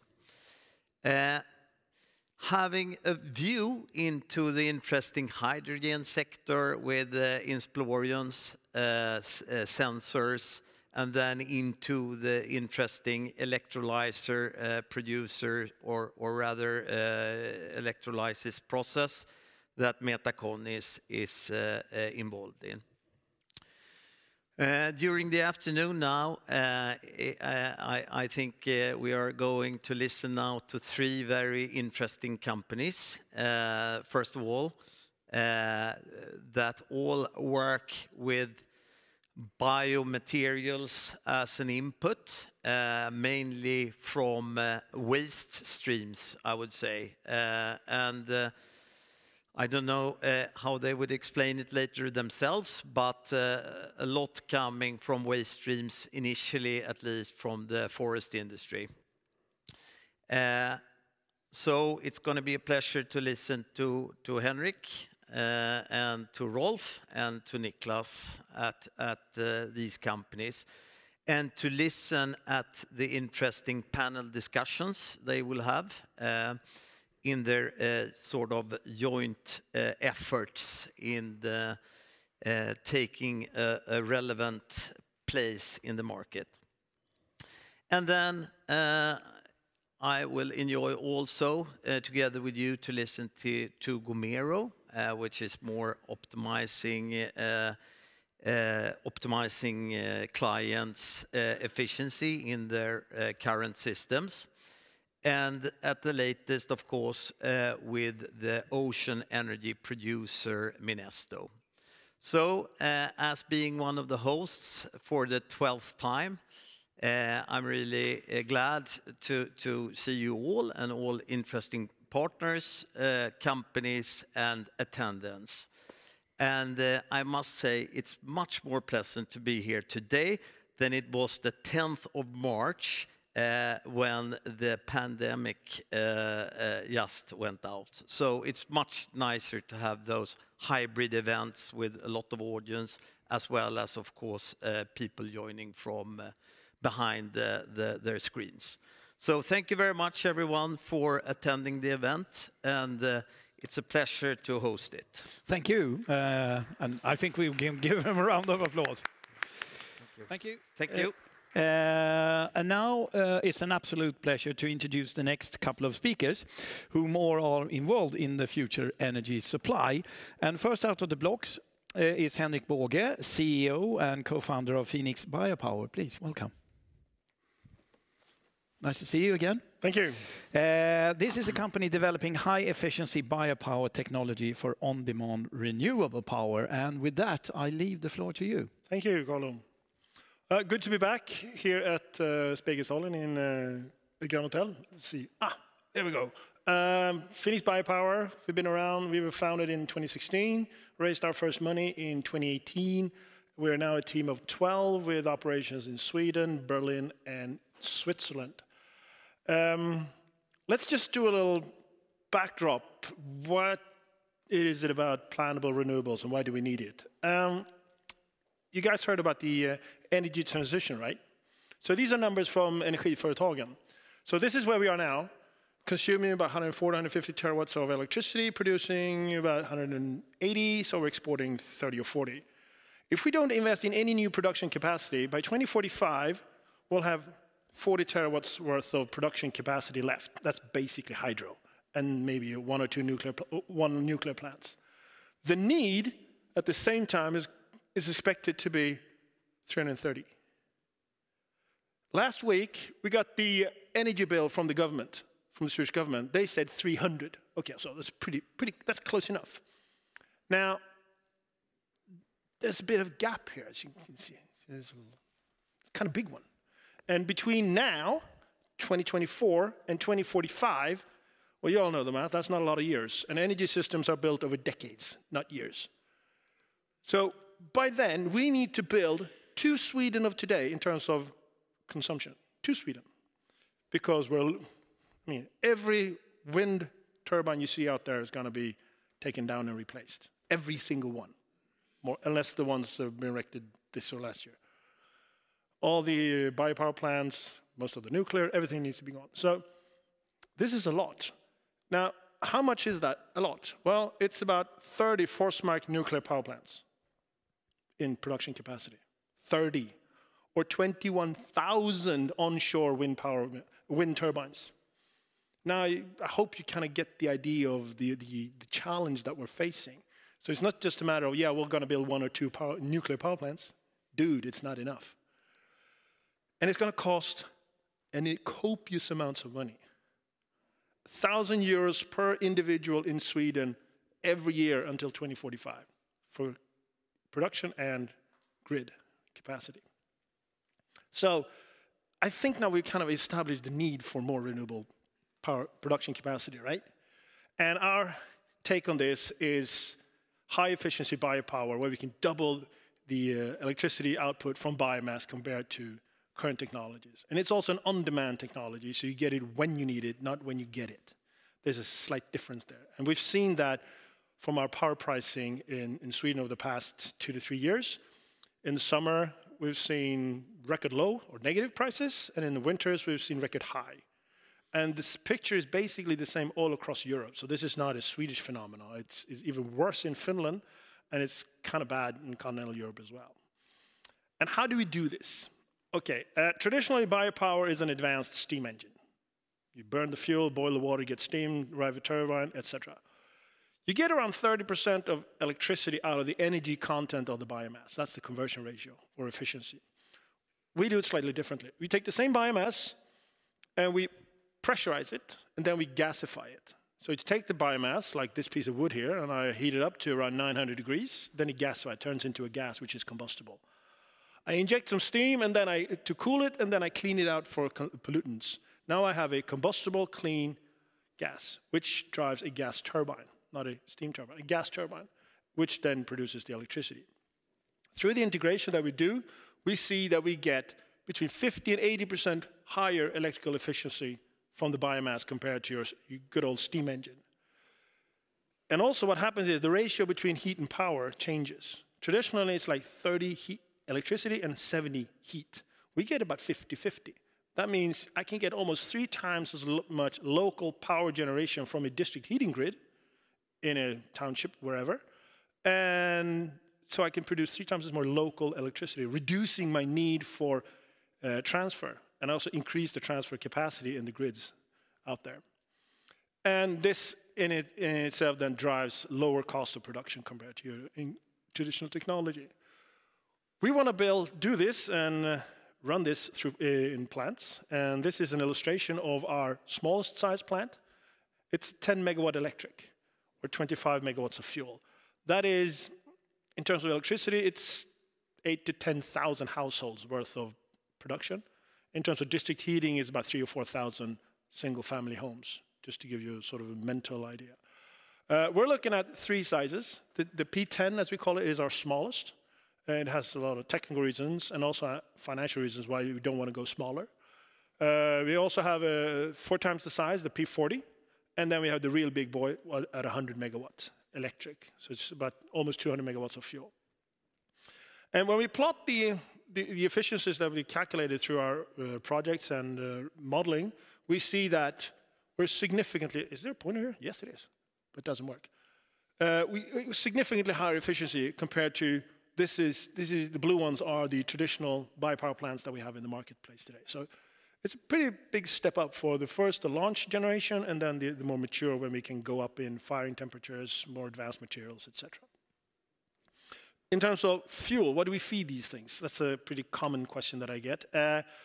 We start out with forest residues, grot in Swedish. We can also utilize pellets, if that is available. We will also be looking at return woods, if those are available, especially the cleaner fractions. But we are also investigating agricultural waste streams, such as bagasse and corn stover, which is basically the part of the corn plant which you don't eat. And we see that these are globally available feedstocks. So this is not a technology designed for Scandinavia. It's a global technology. And that comes with, when you talk to I think that's the next slide. Yeah, here, in the next slide. Because we see 2 main applications for our plant. First, they have sort of you can call it the Scandinavian version, combined heat and power. We produce electricity in district heating. And as you can see, I can produce 3 times as more electricity from the same district heating grid, since the ratio between heat and power is different. And I also get a lower cost of electricity produced. It's on demand. I can also operate it without getting paid for the district heating, because my efficiencies are higher, and it makes it more profitable.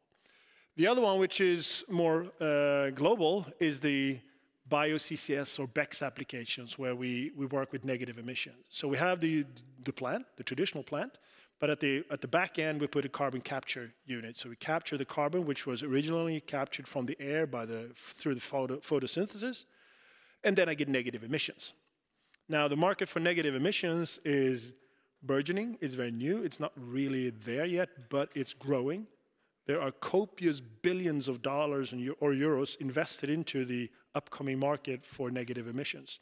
And we do believe that that will be the application for our technology for markets where there is no district heating, or you just skip the district heating to get a baseload plant which can operate all year round, not being dependent on the seasonal functionality of the district heating. So these are the 2 main applications that we see before us. And we do believe that it's lower cost of electricity for both applications, but also for the BECCS plant, it's lower cost of capture compared to your current technologies with the steam cycle and capture at the back end. In addition to the 2 that I've just mentioned, biopower with heat and biopower with negative emissions, we can split apart our gasification unit and the gas turbine unit. And for the gasification unit, I can use that to produce carbon negative green hydrogen for industrial purposes, or other industrial gases for industrial uses, for burner gases, etc. Or we can take the gas turbine, which has a very flexible combustion system, meaning that I can use different kinds of fuels without changing the hardware. And we run tests where we've gone from 100% syngas to 100% hydrogen to 100% LPG and back, with stable flame, sub-ppm levels on NOx, and very clean combustion numbers. And that would then be a gas turbine you can use for peak shaving, to operate on biomethane, hydrogen, or whatever gaseous fuel you have available to sort of harvest those few hours that are very, very expensive, for instance. Or you can go in and offer grid services. And these are all expected to be huge markets out there. So this is, the whole bioenergy sector is growing 2 to 4 times that of the global economic growth. So this is really a growing marketplace. We're now a team of 12, as I mentioned in the beginning. We have a very small board led by Stefan Jakelius, together with Katarina. We have a very good functioning board. We are looking to expand that in the coming year with 1 or 2 people. We have a pretty vast background, both from academia and industry, across different disciplines. And we're actually located in a closed-down coal-fired power plant up at KDH campus. So it's pretty fun to work in an old fossil plant developing renewable technology. And if you want to come visit, you're welcome. Taking us to commercialization, we go by way of what we call a demonstration plant. That is the smallest size plant. It's a 10 megawatt plant that it's a project that we are looking to commission that at the end of the decade, or 2030, and goes through a 2-phase mechanism where we first do the gasification and test it out together with a rebuilt gas turbine at lower scale. And in this case, we're not talking smaller scale in terms of size, we're talking pressure. Because the full operating pressure is 30 bar in the gasification. Here we run it at 10 bar, so it's about a third in terms of size and in terms of fuel. And once we've tested out the whole gasification and integration with the gas turbine and the whole BTC process, then we replace the first rebuilt existing gas turbine with the optimized gas turbine under development with our partner Zoya. And then we up the fuel capacity and the pressure to get a full-scale operational unit. And by doing this in sort of a phase, rather than building first a pilot and then build a demo, we save about 300 million kroner and 4 years. So I think that's good use of funds. We are currently looking to raise a seed round of 5 million euros. We are in discussions with a number of VCs. I'm happy to talk to more people. And the purpose of this seed round is to take the technology to what's called TRL5. And that is validation in relevant environments in terms of the gasification, the combustion, and the plant integration technology. And where we'll be doing a lot of our testing in Finland with VTT, in TU Berlin for the combustion, and also with KDH, RISE, and also internally. And, and we expect to complete this project by early 2026. Sooner if it's a matter of funding, basically, how fast we can run and recruit our team. So that is sort of my key focus now, is to secure this seed round. And we hope to close this out before we all go on summer vacation. And with that, I have about 6-7 minutes left, and I think I want to open the floor to questions. And in the meantime, if we can get this going here, you can see a little film here about what we see could be a future plant. But Carlo, please, questions. Yes. First and foremost, China China has been an important target for a future market, and you mentioned that previously in other presentations. Is that still the case, and has anything changed with, let's say, pandemics or macroeconomics? China is, together with India, extremely interesting markets. They have large streams of potential fuels. They have a huge need to decarbonize. China is very complicated from a political, business and legal point of view. It's easy to get money in and hard to get money out. The IP question is also very difficult. But I do believe if you sign the right partnerships and technology transfer, just as we saw Metacon earlier today, you can do it. It's just a matter of how you structure your cooperation with the right partners, because you need to have you need to have boots on the ground with local partners that you trust. And the same thing goes for India. But there the sort of IP risk is significantly lower because they sort of have a Western take on IP rather than China has a different one. But it would be fair to say that they really acknowledge the problem and the situation. Yeah, absolutely. So it will be easy in an initial discussion to get some traction. I actually have one of many meetings with potential partners already tomorrow. So I mean, these are always discussions that are ongoing for the various markets. That's sort of my job. And you have recently executed a successful string of capital injections with Almi and convertibles, and you've been very busy, one could say. And this is matched by positive results from demonstration plants. So, and you mentioned here a capital injection. What can you tell us about the timeline going forward? Let's say you close this successfully in the summer, and then we look forward for, let's say, a half year and the next coming 12 months. What shall we expect from you? It will be the first part of, I would say, for the coming 12, 15 months, it's a lot of prep work. And then at the back end of 25 and early 26, it will be a lot of high pressure testing on both the gasification and the combustion side. So unfortunately, these things, the prep work is very extensive. Yeah. It takes a long time to get these things in place. And then once we do, a series of testing, invest in different kinds of test modes. We investigate different kinds of fuels, et cetera, to do that. So a year and a half from now, we are in the testing. We are into the testing in Finland and in Germany and up in Sweden to take us towards the TRL5, as I mentioned. At the same time, on the commercial side, we have identified the site for this boy. And where we want to put it, most likely is going to be on an existing energy utility site, so we can share permits, fuel handling, etc., and a lot of infrastructure. But the idea is to identify the site this year and start working with the pre-studies and the pre-feeds beginning of next year.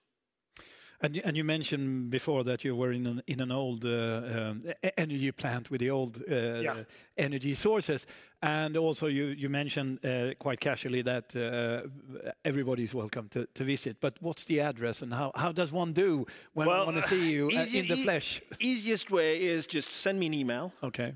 Henrik.bagge@finishbiopower.com or info@finishbiopower.com, goes to the same place, me. And then we'll try to set up a time. We're located at KDH campus. Yes. So basically you take the tube to Tekniska högskolan and it's a 300-meter walk and we'll be there. So a big concrete block with its stack on it. It's quite close. And what's the plan when it comes to going public? And if one wants to invest at this stage in Phoenix Biopower, how should one do? So that's two questions. In terms of public listing and floating, had it not been for our dear dictator Putin, we'd probably be listed by now. Okay. Because we had a target set for late 22, early 23, but that obviously didn't happen. The markets currently are not very well forthcoming to pre-revenue companies, even though things are starting to happen. I would think, it's hard to make promises, but at least within 2 years, probably within a year, depending on how the markets develop, we could be doing. How do you want to do if you want to invest? We are doing our seed round now. It's not a public offering that we've done before.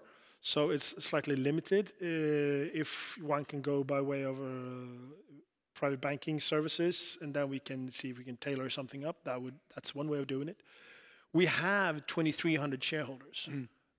It's not uncommon that you want to reposition your portfolio. So there are a handful of people that are looking to sell small holdings. So that can be sort of mediated. So the key word here would be that that there is a plan, but you're not ready to go public until you're ready, which I think is prudent. And also another reason to get in touch with Henrik.Bage at Phoenix.Power if one has an interest. Yeah, phoenixpower.com, not the other way around. Right, good. Well, the idea was here to repeat it and repeat it. Excellent. Like this. There it is. Now you can all read. Yes.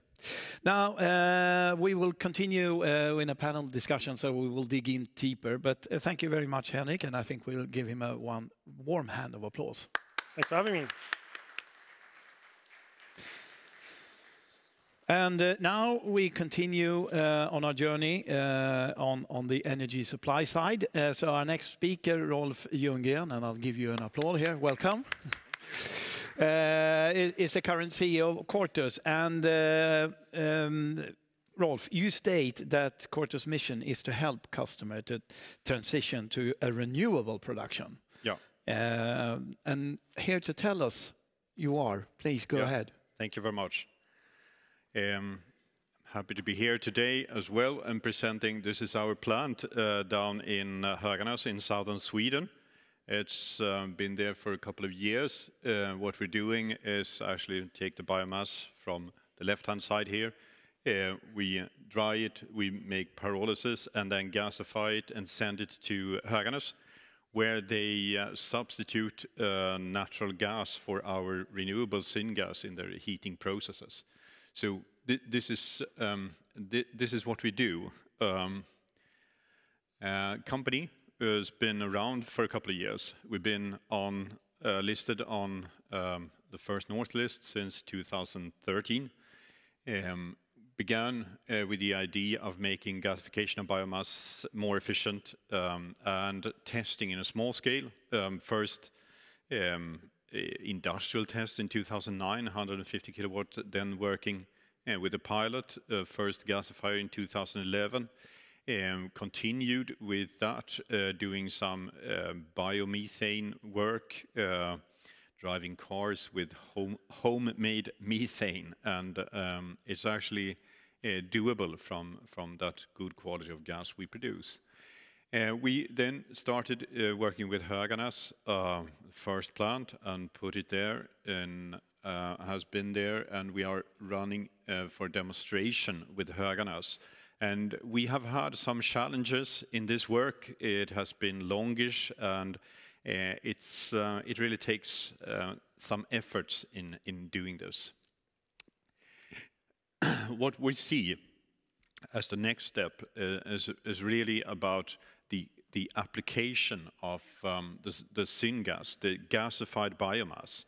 And here one can say that hydrogen is, of course, one interesting thing. And as the last speaker said, the CO2 market, the biogenic CO2 market, makes actually hydrogen from biomass really interesting, because the high value of the CO2 that can be separated and sequestrated really turns that into a very cost-efficient production route. Green power with carbon capture is, of course, one way of going.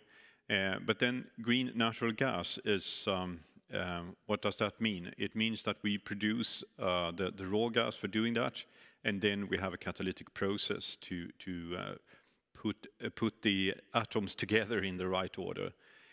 We have also been working within steel industry for their carbon demand. They are a big consumer of carbon products, and we have since 2011 produced carbon in different ways.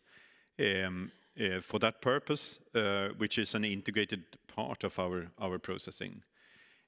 We have also been working with methanol, another way of putting those molecules together to get a valuable product as a fuel, especially for the maritime sector, and this is typically Norway.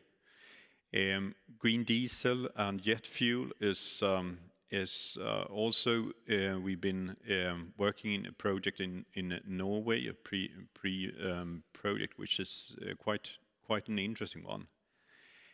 We are located here in Kista, outside Stockholm. We have our test plant that is mothballed in Köping, and then our industrial reference in Höganäs. So, what are we doing in Höganäs? We are producing syngas on and off for a demonstration. It's for a reheating furnace, and in parallel we use some spare capacity to produce biochar. And the biochar we sell as a soil improver and carbon storage. We are working with different engineering assignments for new projects here in Sweden, in Norway, Germany, and also Ireland. We see in Germany we have delivered a 0.5 megawatt gasifier to be started this year. One can also say that the general picture here, the market drive for industrial green solutions is really good. It's booming, and as I've been working with this for a long time, it's like a big difference from when I started. And it's really that the industry is pulling for new solutions for green energy and making their fossil dependence go away. So what we see is that we, by producing syngas, selling that to Höganäs as planned, together with the biochar, we can actually start earning some money in Höganäs. We have the engineering work that we do here in Stockholm with our engineering team, which helps us then to make that part of the company actually earn some money too. And this is a turnaround for us, and it means that we can then start working with new projects, new deliveries. You will hear this, you just heard it, you hear it from me again. The waste biomass is available, and it actually comes to an attractive pricing. You can say that the biomass has been, the last 1.5 years, the prices has increased enormously, twice what it was before, and is actually 2.5 times when we started our operation in Höganäs in 2020. We can say that the energy prices helps us. The CO2 pricing, especially when it comes to the carbon sequestration. The demand is it's enormous. You saw the numbers on the electricity side. When it comes to the industrial demand for steel, for chemicals, for refineries, it's similar, but for each of those industries. So I mean, we can only cover a small portion of that, and then. The green transport fuels is, of course, important part in this. We think that these methanol for the maritime sector is a very good spot to be. About our technology, we have divided a traditional gasification of biomass. So, I mean, fundamentally, we take solid biomass and we, in a thermal process, turn it into gas. Clean gas. So we start by drying the biomass, and then we do a slow pyrolysis, meaning that we process the biomass so it becomes like a char, like a barbecue char, you can say. And then we mill that to a very fine powder, and we run it through a reactor here, which runs at 1100 degrees. And we inject steam and the char powder into that, and then we get a very, very pure gas out of this. It's 60% hydrogen, 30% CO, then 1% or so of methane, and the rest being CO2. So this composition with twice as much hydrogen as CO is perfect for catalytic processing, which is yeah, it's just a coincidence that this actually happens, but it is very good for us. In the end, we cool the gas down to temperature, and then we can pressurize it or send it further to any process. But the important thing is that the cooling gives us the steam we need for the processing. And what we do to heat is that we heat the process completely indirectly. And indirectly means that we can control the flue gases. We can use the hot flue gases from the gasifier to heat the pyrolysis, and after heating the pyrolysis, it can be used for the drying. So we can be very energy efficient in this as well. And if we look upon this, it means that from the incoming biomass, we get 80% of the energy out in the syngas in the end. And this is actually, with the integrated drying, it's fairly efficient. And we have been in our test plant in Köping, we have tested more than 30 different biomasses gasified in an efficient way. We have tested in lab scale for reactivity, for drying, pyrolysis, and gasification, more than 300 different biomasses by now. So it's there is. When we come to a new case, we can easily find, is this biomass that is chosen for the project, is it viable or not? And usually we have some similar tests done to sort that out quickly. If we look upon this now, the development has been in stages, and our development has been from 0.5 megawatt gasifier to a 6 megawatt gasifier in Höganäs, and then the modular version of this for scaling up. And this is really important to us, because when it comes to using the IP that we have for our continued business, it really that there are so strong demands for this. If we take each point here, the biogas in the EU, 35 billion cubic meters of renewable by 2030. It's actually it's actually more than 10 times what it was in 2022. So it's really aggressive. But you can say that each normal cubic meter has a value of about €1 to get the value of this market. You can say when it comes to methanol, it's really a quick growth for the maritime sector, and it's Maersk is the one pushing this on a global scale. When it comes to green hydrogen, these are ridiculous numbers. A 75-fold increase of the capacity until 2030. Anyone seeing those numbers understands that the growth rate of this is not really realistic. I mean, that is outrageous. But it's a good opportunity, and one can say while electricity needs to be generated somewhere, it needs to be distributed to where you have an electrolyzer. We don't need that. We can build a plant, and we can do that in 18 months to actually have the hydrogen available.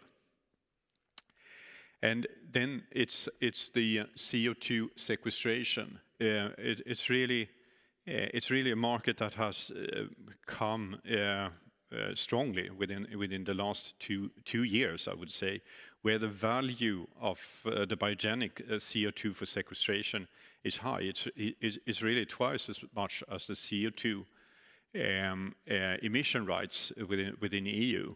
The point to this is that it gets to a subsidy for any use of biomass in these industrial applications, because it has such a high value. And yeah, the US Inflation Reduction Act, we will see what happens with that by November. Yeah, the Höganäs project, 6 megawatt plant, 20 years offtake agreement. It means 10,000 tons less CO2 emission for Höganäs at its full capacity. And there is an expansion possibility for us there. So it's a good starting point. But it's also, when we work with new projects, we have this production facility. We have all the operations. We have the possibility to train new operators, new maintenance personnel and engineers. So it's a fantastic thing for us. We use Höganäs is the supplier of our utilities, water, air, compressed air, and so on. Electricity we buy from them. We support the plant with our process experts here from Kista, and then we have all kind of third parties working with us. So we have been producing this clean syngas from the start. We have had our issues when it comes to the availability of the plant, but we think we are on the right path here now to get the numbers right and to start with longer operations. We have implemented a new way of how we work with new projects. We call front and load project model. The thing about that is to get the whole engineering done before you do the final investment decision. And why is that important? Yeah, it's important because the variability of function, of cost, and time for the project will be minimized. We work with projects within just syngas, with biogas, or with hydrogen. And the number here, 100 kilograms of hydrogen per ton of dry biomass, is it's a little contradictory because the biomass itself has about 60 kilograms per ton of dry biomass. So it comes from the steam that we add. But this is really world class. We have also been working here in Sweden with a new project together with a company called Naventus for power generation with carbon capture. And the interesting thing about this is really that it's for southern part of Sweden where there is a lack of base load in the electric grid. One can get a decent price for the electricity, but it's actually when the CO2 is sequestrated and we get paid for that, then the business becomes really good. Yeah, and Nordbecks themselves have this way of presenting, going from the forest residues, gasification of biomass, electricity generation with gas engines, and the capturing of the CO2. So electricity, some heat, and then the captured CO2, which makes the business case. We've been scaling up and scaling down. This is the biggest one we have been doing. It's 140 megawatts on the left-hand side here for a diesel project in Norway. In Germany, it's a small, in the very other end, 0.5 megawatts for hydrogen production. We have working in Ireland for a couple of years for a first biogas methane production facility, and in Norway on the right-hand side for a methanol plant that we did last year, a project called Highwood. So we see the demand for gasification grows quickly, and that because it is an industrial way of changing from fossil to renewable. We see the willingness to go to long-term supply agreements. We have a modular system to work with getting the solutions to the customers. And we are also, since a couple of years, working with some heavy engineering companies, American and European, and it's good for us. It makes us develop. We are a small but knowledgeable team. we are 30 people, 20 people in Höganäs and about 10 in Kista. So this is really what we are, and we are issuing rights right now, a program that we start in April. It's really to guaranteed issuing of units, and there's this makes a little financial engineering, I should say, with a guarantee on the bottom and a top-down underwriting. But you will see more on this on our homepage and on our through our financial advisors and so on. But it's a very good opportunity to come into to the growth of this company. So, thank you very much.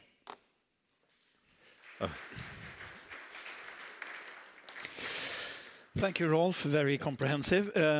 So, if we start at the bottom here with the transaction, what is the use of the proceeds? What's the thinking going forward there? The use of the proceeds, the most important is, of course, to finalize the demonstration in Höganäs and get to a continuous delivery to Höganäs. That's the most important.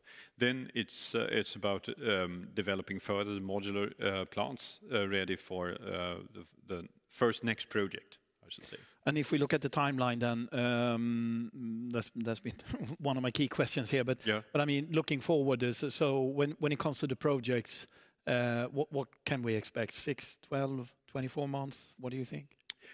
Our own goal is to have a next project before the end of the year. So you better get your skates on then. Yeah, we better do that. Well, thank you for that, Rolf. Thank you. We'll give you a round of applause, and we'll see you later on the panel discussion. Sure.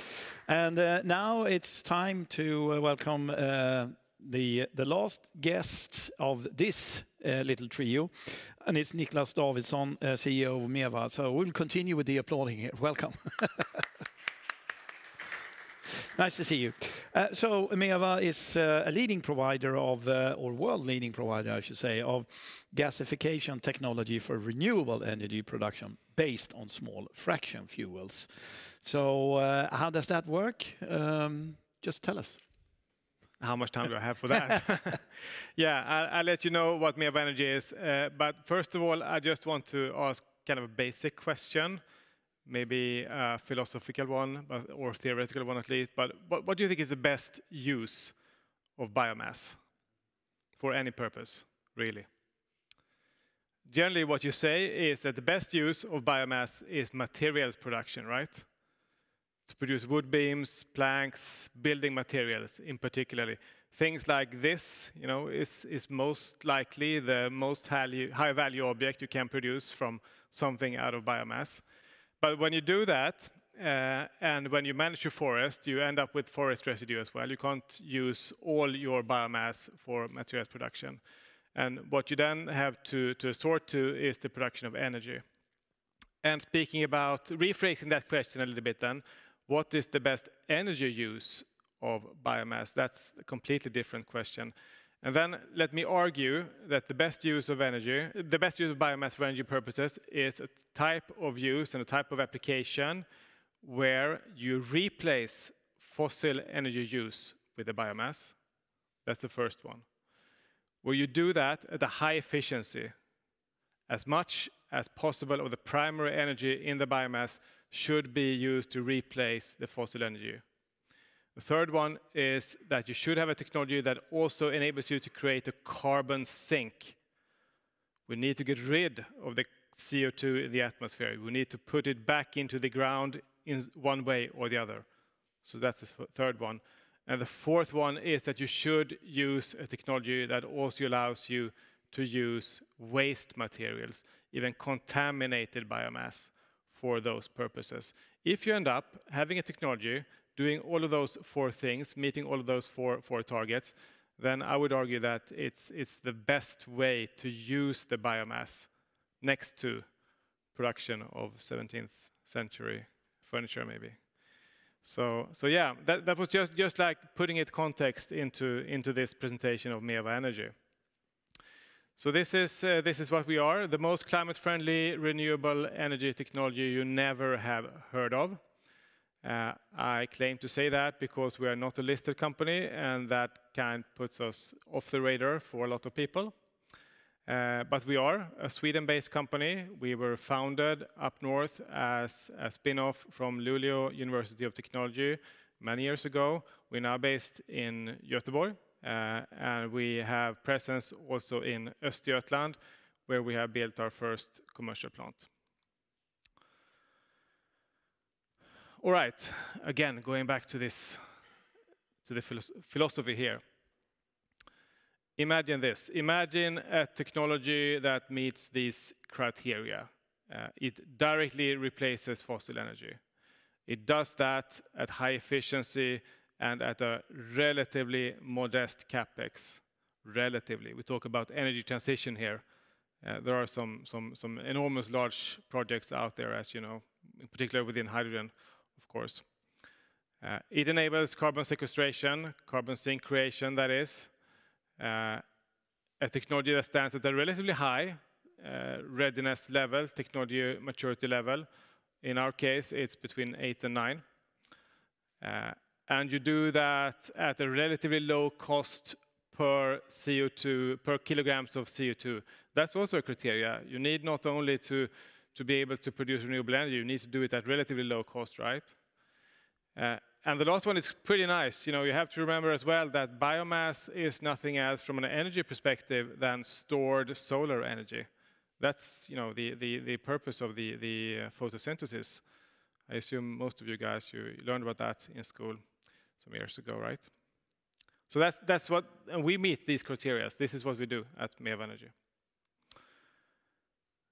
Short about the company, we are, as of today, 45 employees, based in Gothenburg, have our origin in up north then, and we apply a type of gasification technology that is referred to as entrained flow gasification. You have been listening to Rolf and to Henrik here. You could say that all of these three companies are like cousins within the same family. We all do gasification. We do it in a little bit different ways. And our model is what is referred to as entrained flow. I'll explain what that is later on. We have done the complete kind of cycle going from R&D to pilot test in small scale together with RISE to large scale trials with a full scale plant actually up in Piteå. And now we have built our first commercial scale plant as well. That is a plant that is located in Kisa, not Kista, another part of Sweden that is. Outside of Linköping, and it's hosted by a soft tissue paper producer called Sofidel. It's a big Italian producer of tissue paper. So what that plant is doing is that it is producing a kind of a raw biosyngas that directly replaces the use of LPG, gasol, in the tissue mill. So when you dry tissue paper, you need to blow a hot stream of air onto the paper trail, and that hot stream of air is now being produced with biosyngas instead of LPG. So it's a direct replacement of a fossil energy source. We also have a commercial agreement with IKEA Industry in Poland. So we are building the second plant with IKEA's flagship factory in Szponcinek in Poland. It is to be commissioned mid-2025, so about a year from now. We should be close to the commissioning date of that plant. That plant is a little bit different because it utilizes scrap fiber and scrap particles from the production of furniture directly within the IKEA premises. It's an extremely circular and elegant solution. IKEA came to us a few years ago. They pointed at those big piles of furniture dust, MDF residue, and asked, what can we do about it? We've heard about your entrained flow gasification technology. Could this be applied? It took a few years of pre-studies and learning how to do it properly, but now we are to build this second plant within their context as well. Good, strong customer of ours.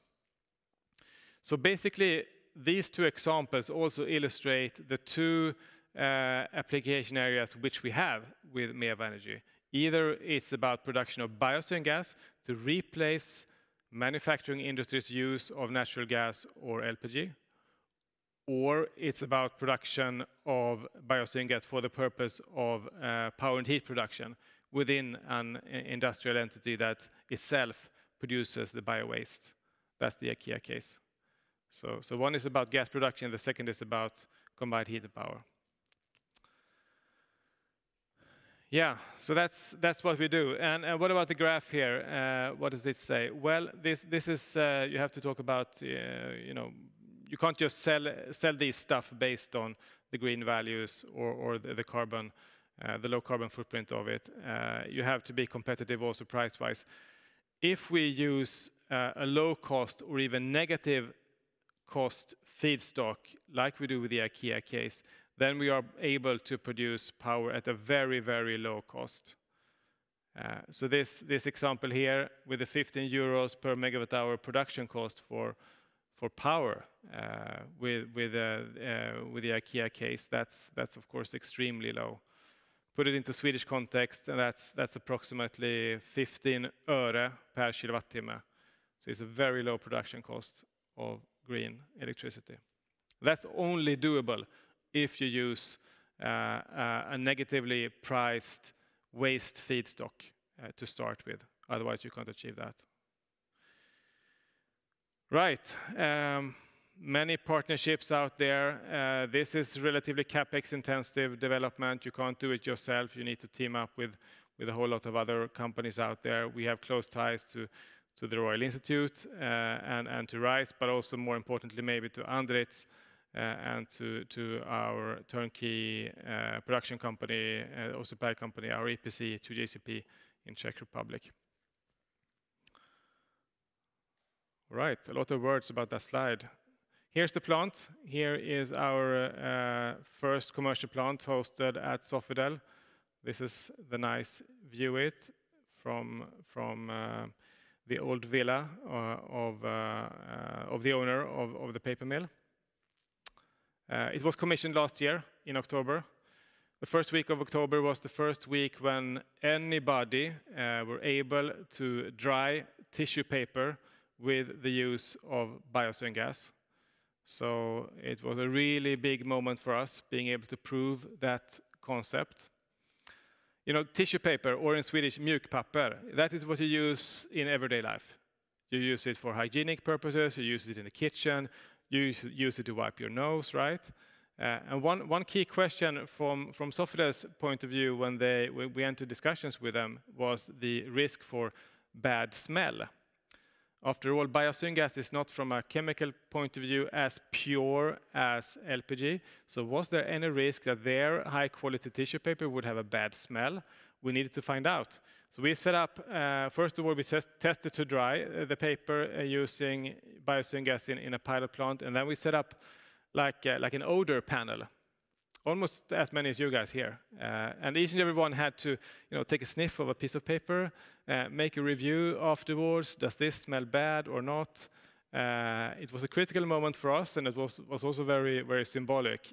Would we have a problem with bad smell or not? But at the end of the day, the story ended in a good way for us. So there was no indication at all of any bad smell. But that was the most important hurdle for the tissue industry before kind of trajecting themselves into this industry. Now we have a relatively strong position, I would say, within that industry. A lot of companies producing tissue paper in the world know about MEV Energy. We have been covered within their the relevant industry magazines, and we are also a present representative at the relevant industry fairs and so on. So we mean now to harvest on that position. It takes some time before you end up having an industrial position within a certain industry. We are here now within the paper industry. Yeah. Okay. So how does it work for all you techies here? It's relatively simple. This is the gasification vessel. It's relatively small given its output. It's a 5 meter high vessel.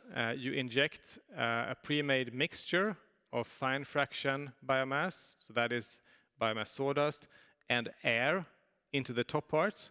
You do it at a high speed. You create a swirling moment as this mixture spins down into the vessel.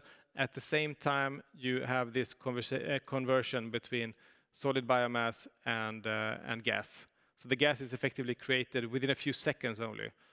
After it exits at the top part, it turns around the bottom and it exits at the top part. And at the bottom, you also have a production of biochar, which is, let me come back to that, what that is later on.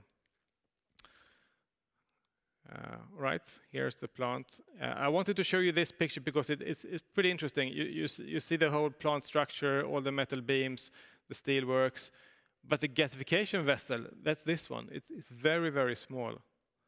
So there's a lot of, actually we built the plant with the purpose to enable introduction of a second gasification vessel later on if we wanted to.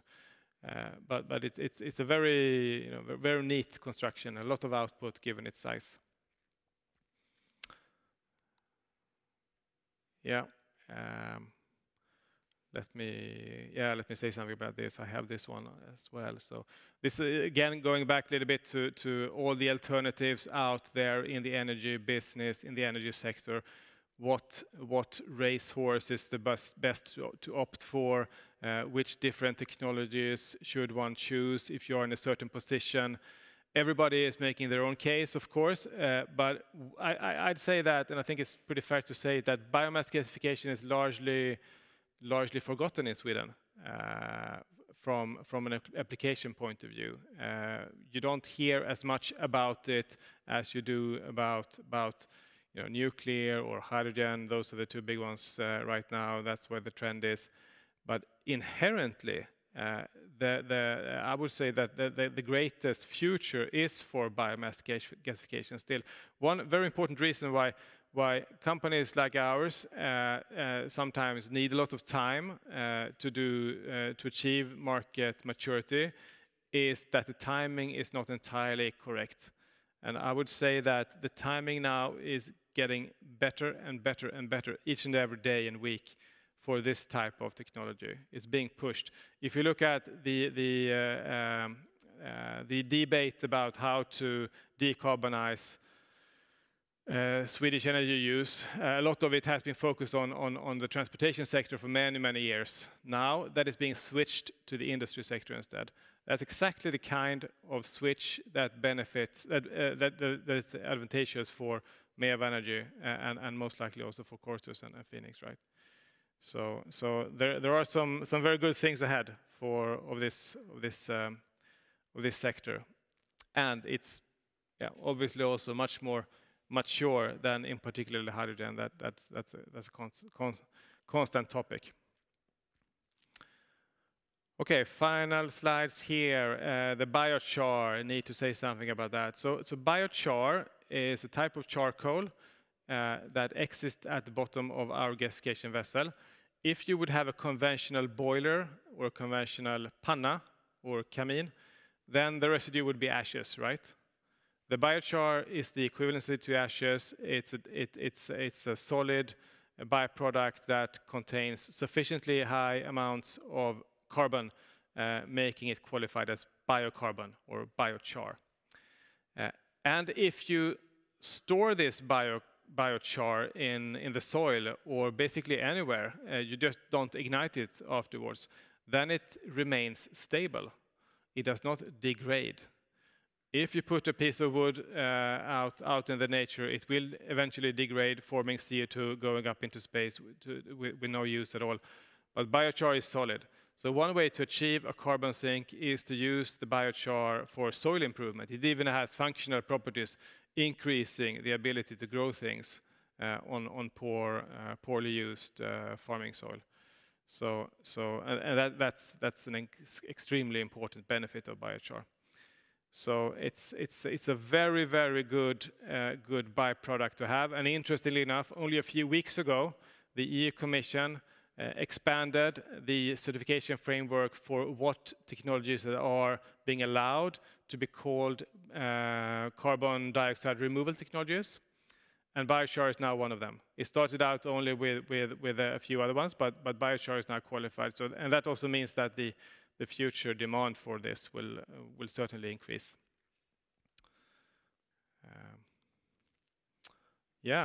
Maybe the last slide here. I think I'm using up almost all my time. This is a nice picture of our sheep, right? How come? Well, again, the biochar. If you use the biochar as food additives for ruminivores, idisslare, then the production of methane within the digestive systems of those animals decreases. It decreases with up to 20%. And the production of methane at farms, at sheep farms, cow farms, pig farms, is the most important source of greenhouse gas emissions within the farming sector.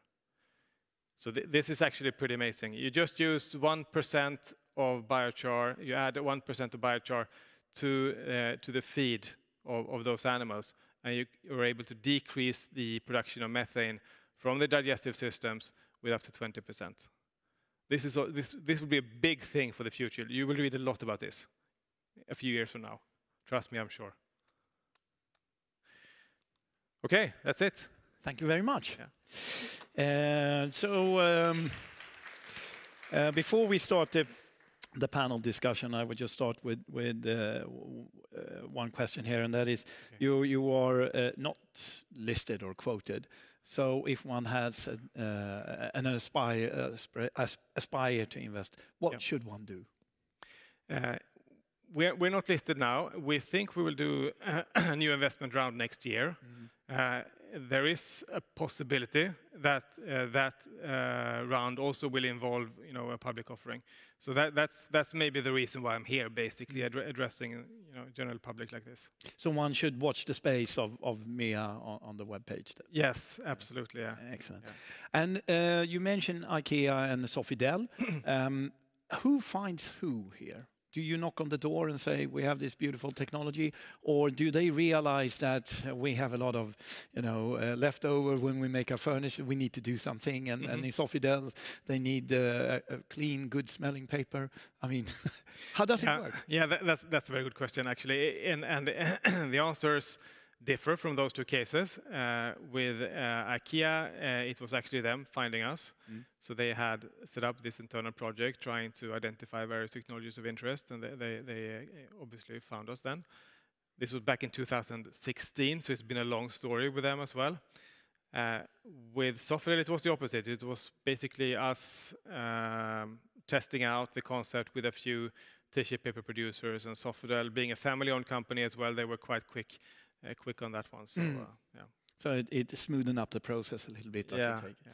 Okay, excellent. Thank you so much, Niklas. And now I would ask you to sit in one of those furniture chairs that you had a little description of. And we will welcome Henrik and Rolf up here for a panel discussion. So welcome, gentlemen. And I will sit here and I will have...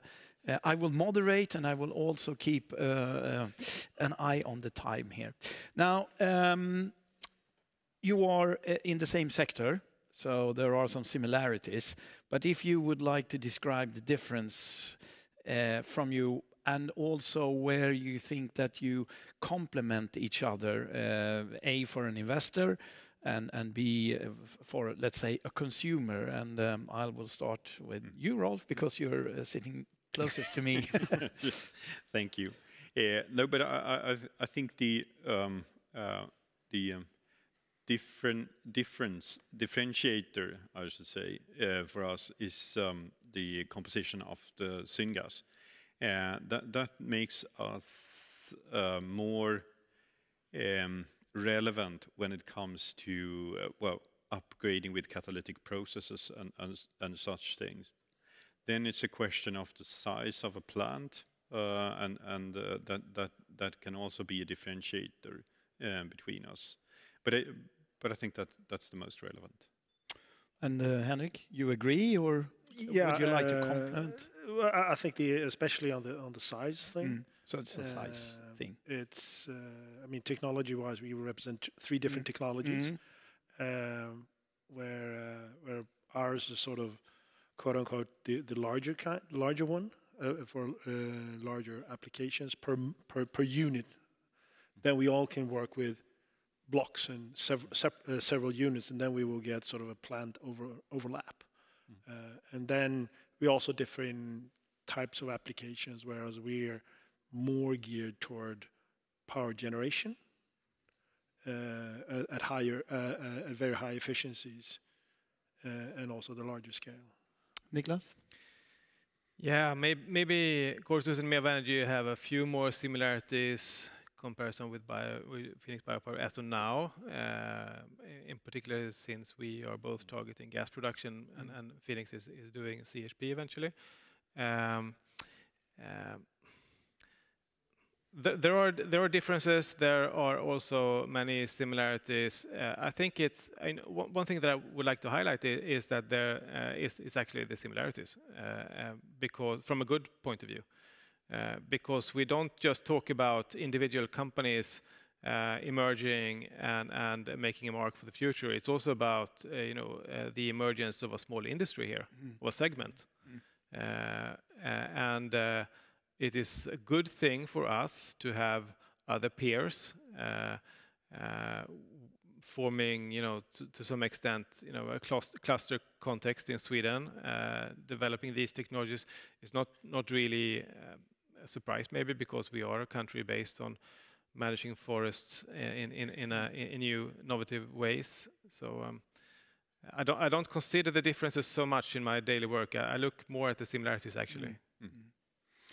And if we look at capital requirement, I've written down a headline here: patience is a virtue, and it seems like it's extremely true when it comes to your sector here, or the renewable sector, because we know something is going to happen, and we know the market is huge, but it's also new technology, which has to be tested, of course. So how do you deal with, regardless of being quoted, officially quoted or not, how do you deal with the development demands from clients and the system to work, and the investors' demands on let's say, annual dividend or a good deal in the market? Let's start with you then, Niklas. Yeah. Well, these companies are growth companies. To be very honest, Carlo, the issue of annual dividends is not really on the table for us. We want to grow. The growth rate is important. It is also important to make sure that the impact potential is growing.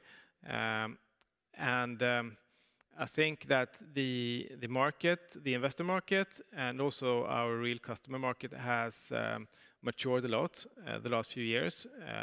We have what could be referred to as maybe the Greta effect, but in a more general context, a lot of industries being much more aware about these issues now. They have set their 2030 targets, and now they need to act upon them and make investments. So the future looks really good for this industry. And that's really the key message here. I think we have been maybe a bit premature in our understanding of when there would be market appetite. I would say that almost all the market appetite is still ahead of us,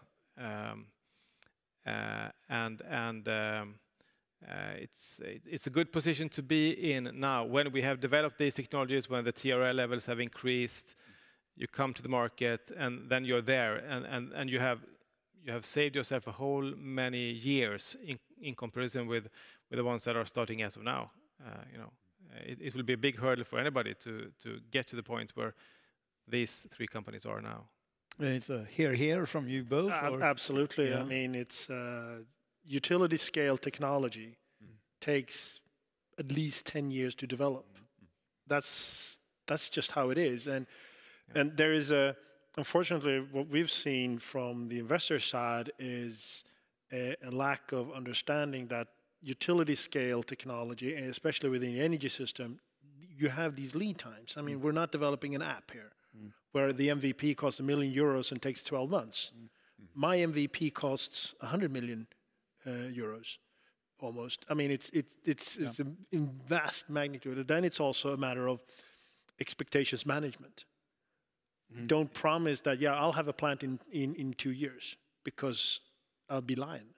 It's always, and then add to that, there's always delays for various reasons. And you mentioned well, technology with apps and so on. So I'll turn to you then, Rolf. Yeah. When you have this technology up and running, then what do you say about the barriers of entry? In my humble opinion, the amount of money in technology and time that an investor will spend in your technology will then be fairly rewarding, because if you don't start now, you will not be able to deliver in 10 years time or 3 years time or whatever. How do you view that? No, but I think that's very true. It's the lead time of getting something like this into an industrial operational plant is long, and there are several steps along the way, and very much of the work is you can say very time consuming, because it's going up and down in temperature, it's cooling down, it's doing whatever analysis, and the lead time is it's sometimes one thinks nothing happens, but it's an extreme activity behind. So it's really, it really takes a lot of efforts, and you can say that if you start now, you will of course have an advantage, saying that we shouldn't do this, we shouldn't do that, but it is challenging. So I think we are, the three of us are in a very good position in that respect. So soon to harvest then, and the barriers of entry will not be, I mean, they will be significant, I take it. If I may, I heard a comment from one of the managers of Almi Green Tech. They said that, well, the difference between utility scale deep tech and traditional tech development is that the MVP is cheap, and then you just pour a lot of development money and marketing on it, and then at the end you have a product. For us, you need to pour a huge amount of money to get to your MVP, and then when you reach commercial level, like you guys are at now, you sort of, the revenue stream, the commercial risk is extremely low comparatively, because the barrier of entry is not really so much IP, but money. Money and time, which is always tends to be the same thing. And also adding to what you said about the decarbonization. I mean, I know we used to say during the pandemic that the lead head of digitization was the COVID. Well, the lead CO2 conversion driver now is Vladimir Putin. Yes, you're right. And if we then look at the underlying, well, let's say, fuel here, access to biomass. What can we say about Sweden and the rest of the world? And now we start with you. Well, I asked Svebio, the organization for bioenergy in Sweden, and the former CEO, he told me that Sweden is using between 140 and 160 terawatt hours of biomass for energy purposes in Sweden. That's basically the amount of electricity. So this is the primary energy source in Sweden today. So there's a lot out there. It's just a matter of, okay, what do we use it for? Can we use it more efficiently? Then it's more. And if we're looking on a European scale, a study from Imperial College said that there is about 4,000 terawatt hours of dry biomass in terms of residues available for energy purposes. So there's a lot out there. It's just a matter of, the Nordic countries are very good at the infrastructure of sourcing the waste streams, taking it out of the forest and taking it from the sawmills. The rest of Europe and the world needs to sort of play catch up on sort of taking care of the non-primary parts of the biomass. And Niklas, you mentioned how you were helping IKEA, and they helping you. So I would take it, you know, there is always a way to find, let's say, the fuel, if I express myself a little bit casual here. going forward here, because you mentioned Poland as well with the IKEA here, how do you see the difference there? Is there any difference regulation-wise, or? Yes, there are differences in regulation. You have to work those areas as well. Get to the point where you understand the regulation and when you can deal with it. Most of the European countries are similar in terms of the big general frameworks. So we have the Renewable Energy Directive, we have the Industrial Emissions Directive, but that's the type of knowledge you need to build. If not directly in-house, you need to have it easily accessible. Yeah, I think that at the end of the day, it's also a hurdle for newcomers once you have positioned yourself as somebody who knows the frameworks, who can say to your customer, "We know the framework. We know exactly what level of nitrox and NOx emissions that you're allowed to have and not, and we can promise to stay below that threshold."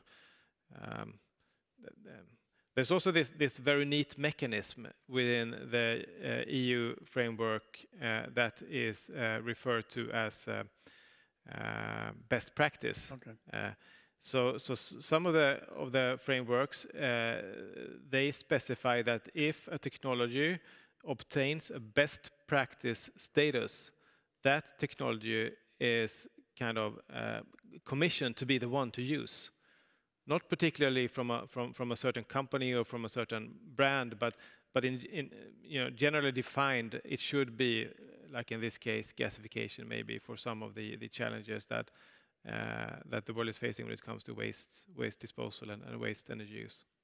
So and that's of course a very interesting position. If you would be able to qualify one of these technologies as the best practice technology within a certain niche segment within the EU, you could almost have a monopolistic situation. So you got another barriers of entry there, you could say. Yeah, sure. And Rolf, if we come back to the access to the underlying fuel here and your cooperation here with Höganäs, anything to add or comment here on the access? No, but I would say that we've seen an upturn in the prices and the availability of feedstock in southern Sweden has been changing a lot. But I think we will see a change in that for the coming year.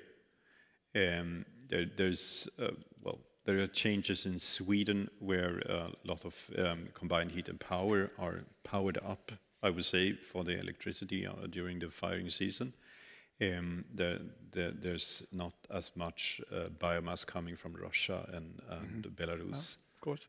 So the whole situation has changed, but generally it takes a year or two before there is a new balance. But coming back to the numbers, it's really, I think when it comes to the forest residues, it's like, I think Svebio says it's about 20 to 40 terawatt hours that are not utilized in Sweden today. So it isn't really an issue from that perspective, but it is also, as Niklas says, how do we use it in the best of ways? But it definitely isn't an issue for you. But yet again, I'm coming back to the barriers of entry here, because I mean you obviously have thought that through and you have your channels. So just because it's not an issue for you doesn't mean it's an issue. It's not an issue for a latecomer. Given the fact that we're addressing even an international audience here, and we look at the state's role and regulatory framework, you mentioned EU and best practice and so on. In Sweden, are we in the front line? Start with you, Rolf. Yes, on the regulatory state. On the regulatory, we have been in processes in California, in Italy, and comparing those with the Swedish, I would say the Swedish are very solid. But it's also a little bit different how these things are done from country to country. But in general, we are in a good position here. So with that, I'll be the devil's advocate, and then I turn to you, Henrik, and I say, could the authorities be more active here and promote the new technology, and both in terms of funding and regulations? Absolutely. Absolutely. I mean, I was in Paris last week, and France, they are extremely active in the promotion of new technologies and getting companies to move in there. They have tax credit, government-sponsored programs to a extremely larger amount on a relative and an actual basis compared to Sweden. So there's a lot that can be done, and also you can do. I mean, we have the laws of public procurement. They can be used for innovative procurements in a much better way than they are doing now, and also you can look at, okay, where is money being spent? Okay, now the large chunk of money coming out of the Energy Agency goes to commercial technologies like Industriklivet, whereas you should be a significantly larger amount towards emerging technologies, because in the deep tech utility scale arena, it's really expensive already at TRL 2 and 3. And when you have timelines of 10 years, private capital just tends not to be there. So should come in to correct for market errors. And then Niklas, any adds on? You always want the world to push in favor of the transition, right? And we haven't done enough on a global scale, far from it. Fossil hydrocarbons are still very, very cheap in comparison with the renewable alternatives. So much more needs to be done. But I would say, coming back to your question specifically, I'd say that the Swedish context is good. There are, of course, political changes happening, and sometimes one technology is focused before the other. But on a general scale, I think Sweden's got a very sound and good and climate-friendly policy making. Yeah. And if we then just look at the EU, I mean, so Sweden is obviously in the forefront here, and the EU would be in the forefront of the world. Would that be a crazy statement, or would it be a... I think they are. I mean, now with the RED3, I mean, from our point of view, the biomass residues are considered renewables, which some of the Dutch and the Polish didn't think it should be. But now the RED3, as you described, biomass waste is basically how we use biomass waste in Sweden today. I mean, you do your higher value products just as Niklas started out with, and then the rest we do energy for. And then we use that as efficiently as possible. That's basically what the cascade principle says. And then I think EU is getting to the forefront in terms of the carbon credits, the negative emissions market that's up and coming. And with the emissions rights being reduced, driving up the price of emission. And that's, I think, because that's going to be way higher levels than that we see in the US, where it's capped at $75 a ton. So in conclusion here, if I were to say that gasification of biomass would be the future, if we should have some sort of energy transition, and I'm trying to find the keywords of conclusion here, then obviously, even if you were to pour money on a new untested technology, I mean, it's still, you have to prove that it works, and obviously your product works there, so, and you have your pilots and pilot projects. So the barrier of entries will be regardless of how much money you will put in there. And you have secured, let's say, the underlying fuel, and you just need to have more clients finding you. Is that a way to see it here? Because it seems like a no-brainer if you're an Höganäs or if you're indeed an IKEA.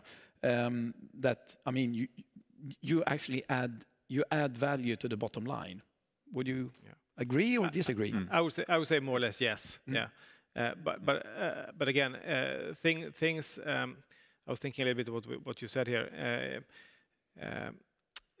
Policy making is sometimes a bit too slow, and they are not addressing new technologies really in the pace it should. So sometimes it is easy for new technology developers like us to be in a situation where the regulatory frameworks are not specifying exactly what you're doing, and they have to fit your technology into an existing wording, which might be the right one. And I'm thinking precisely about the certification of the biochar that I mentioned earlier during my speech. So the EU has certified biochar as a proper means to create a carbon sink. Sweden has not done that yet. Oh, okay. And that's probably just a matter of time, because there are no substantial reasons why Sweden shouldn't. But that kind of regulatory development takes time, and that's still a hurdle, I would say. You need to also to push those activities forward in a quicker way. Excellent. I thank you for that, and I thank you for your patience here. And patience is the virtue here, because you are there, but we need time. And next time will be 2:20, and you will be served coffee up there, and then we'll have our two next companies. Thank you. And thank you. Thank you. Thank you.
Welcome back.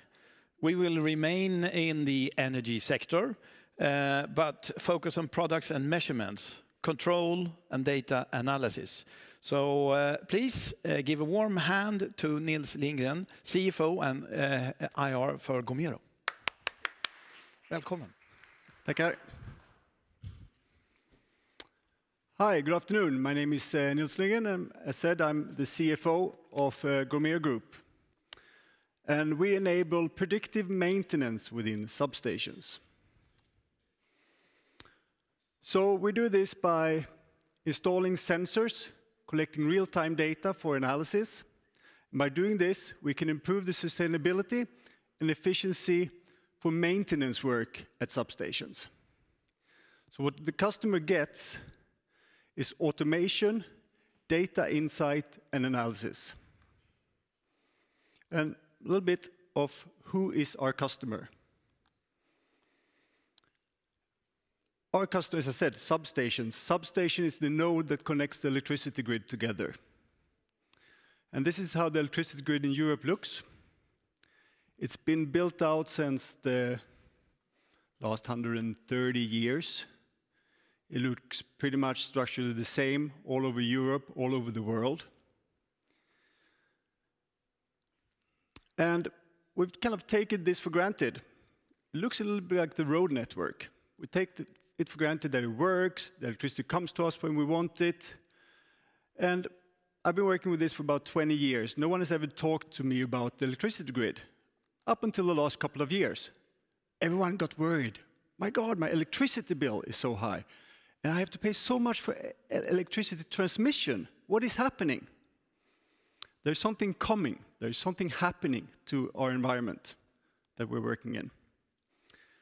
And if we're looking what is happening in Sweden, investments have been about 30 billion SEK per year, this 5-year period. What is happening then the next 5 years, which starts in 2 years, is this would almost double. So this will mean that we're going to invest 10,000 kronor per year per person in Sweden into the electricity grid. And why does the companies operating the electricity grid do this? It is to meet the increased electrification of the society, and in Sweden's case, industry. The industry in Sweden is electrifying, and therefore we need to have more transportation capacity. And to meet this increase in demand, we need to have more sources of energy, and those should be renewable. So we need to integrate renewable sources into our electricity grid. We need to increase the flexibility and the quality of the grid. And also, as I said, they've been investing for 120 years. A lot of the components in the electricity grid are quite old. They need to be digitalized. So there's a huge opportunity and a huge need to do investments in the electricity grid. And who are our customers? Our customers are here at the bottom. And they have a challenge, and they have to act now to meet this huge investment need coming. For example, Ellevio, one of our big customers, who is distributing the electricity here in Stockholm. They invested last year 3.7 billion into their grid. And they see that they will have to more than double this in the years coming. And this is to then change today's electricity transmission net into the future's sustainable energy system. And they do this by climate smart energy solutions. And they do this by working with strategic partners. And we are one of their strategic partners.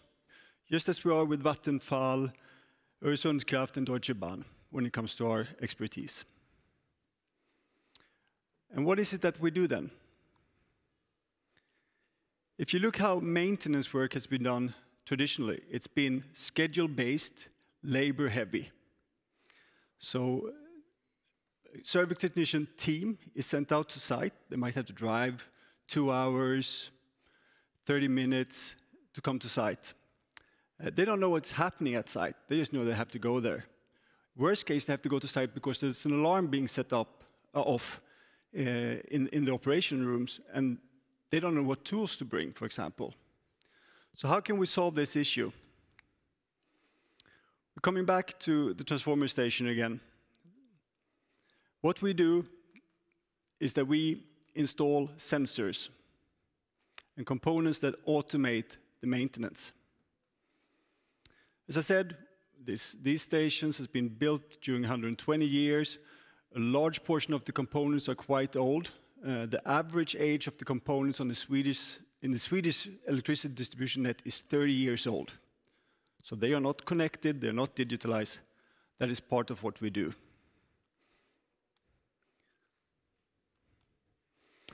And by doing this, we can help our customer move from the schedule-based reactive maintenance work to predictive maintenance. And we can basically monitor and perform analysis on any components within the substation. And our solution consists of 3 parts. The edge technology, so the components that we actually put on site. Those are the ones that collect the data. Then we have our platform. And in the platform, we validate and perform analysis on the data. We do this in a secure environment. And what the customer sees, or needs to see, is the result of our analysis, which they get through their user interface. And most of our customers use our web app, or our web page, or our our phone app, or we can also integrate into whatever ERP system the customer is using. So what we do is that we provide our customers with data-driven benefits. So what we collected then last year, 2023, is 100 million measurement points we collected. Analyzing this, we could prevent over 6,000 oil spills for our customers. We reduced their CO2 emissions in their maintenance work by over almost 57 tons of CO2. And they avoided almost 7,000 journeys to site. So that's a huge time saving for our customers. A little bit about Gomero as a group. We're founded we're turning 22 this year. We have always been founded on customer-driven demands. So we have not invented something great and then tried to sell it. The customers come to us, we have a problem, can you help us solve it? And we've helped to solve it, and they've paid from day one. So we're sure that they have an ability and a willingness to pay from day one. We have installations in 9 countries with over 100 customers. We've been connected to the cloud for 18 years now, so we are well established. We do all our production both on the hardware side and the information side here in Sweden. Short lead times and the highest quality. And then if we look a bit at the financial development, but here I want to talk about our business model and where our revenues come from. So when we equip a substation with edge technology, that's what we call here system sales, the dark blue line. That's a one-time revenue, or every 15 years. Because our hardware components have to last 15 years. But these hardware components have to be served. So we have an after sales. That is recurring during these 15 years. And then on top of that, we have a subscription to get access to the analysis and have this secure infrastructure in place. So what's happening is that once we've sold the system, we have recurring revenues, which last year was 43% of our revenues, recurring every year for 15 years. And we basically have 0 churn, so very stable growing revenues with more systems being installed. The medium blue and the light blue together grow 38% last year. But we're not happy there. We want to grow after sales and subscription even more.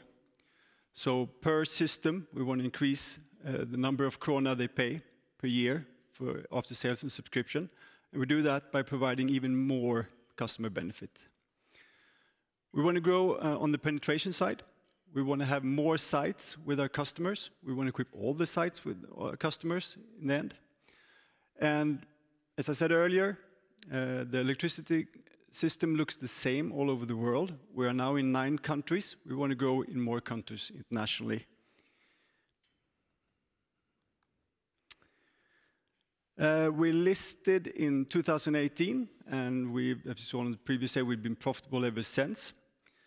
Still, the founders own about a third of the company.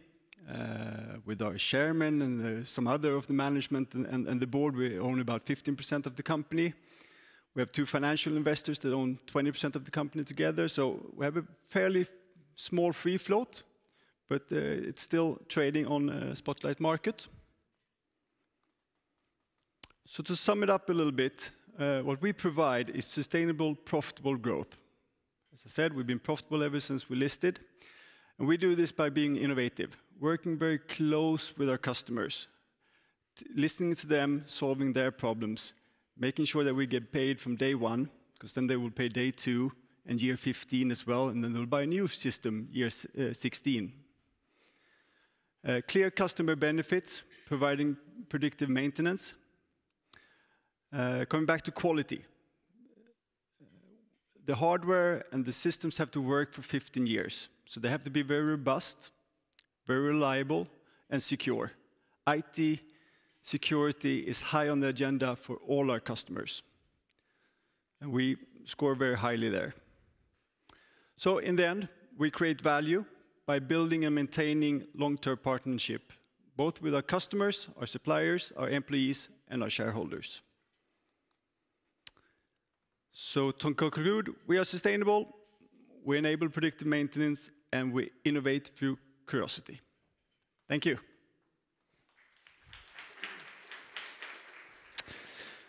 Thank you, Ines. That was quick, short, and yeah. very interesting. No.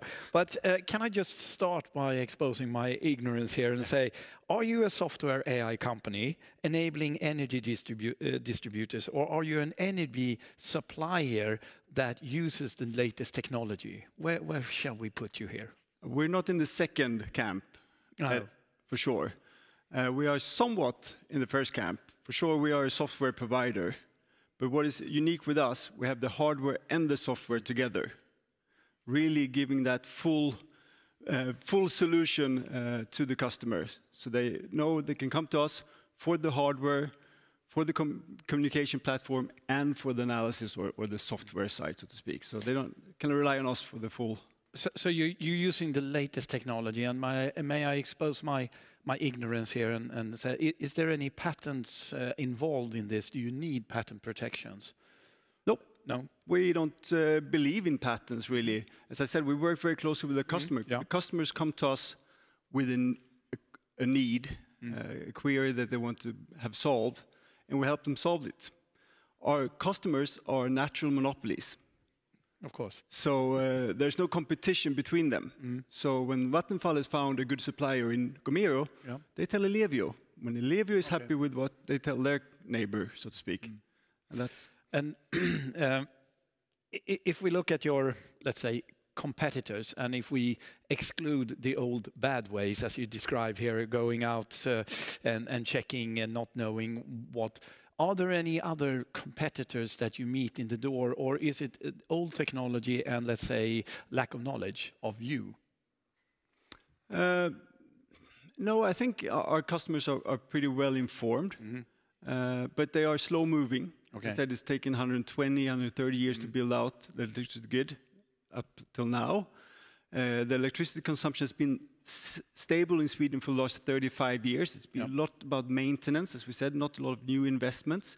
What is happening now is they have to do these new investments to meet the future demand, which really requires them to rethink how they do. And there's not enough service technicians out there to do this schedule-based reactive maintenance. They have to be much more informed.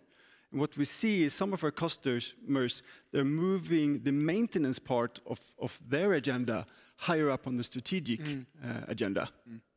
Yes, because, I mean, obviously, if there's a lack of, let's say, controllers driving around and checking randomly, and also you need to, let's say, have sufficient utilization of it, then obviously you would look for new technology. I would take it. And what's the process of knocking on the door for a client and onboarding a client that, so that you can, let's say, acknowledge the revenue stream? Is it a week? Is it a month? Is it a year? Good question. Very good question. I think most of our sales is with established customers, where we're already well established. So whenever Ellevio Vattenfall builds a new station, they call us, and they equip their station with our equipment. When it comes to completely new customers, completely new markets, it's a much longer lead time.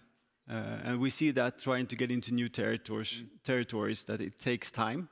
And coming into new customers that maybe have a different view of our value proposition, it takes time. But we're getting better and better. Does it matter if it's a new jurisdiction, EI, another country? Is that a hurdle or? Yes, sometimes, but it really, we try to turn that back into a learning point and opportunity to upsell to our current customers. For example, Germany, the union there doesn't allow you to have an app tracking what you do at the workplace. So, okay, and we had built our solution for them to click on the app, and now we did this, and now we do next. How can we do that? Okay, we do automatic tracking on our solutions. Oh, we take that from Germany, we sell it back into Sweden and the rest of the world.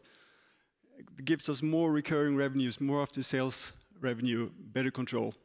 So, I mean, by being innovative and flexible here, you will be able to ground the elephant anyway. Yes, absolutely. And to me, it seems like a no-brainer if I'm a Vattenfall or delivering energy in, let's say, Germany, whatever, because, I mean, the cost of implementing you would be so much lower than the total investments in the grid, and obviously I need to secure.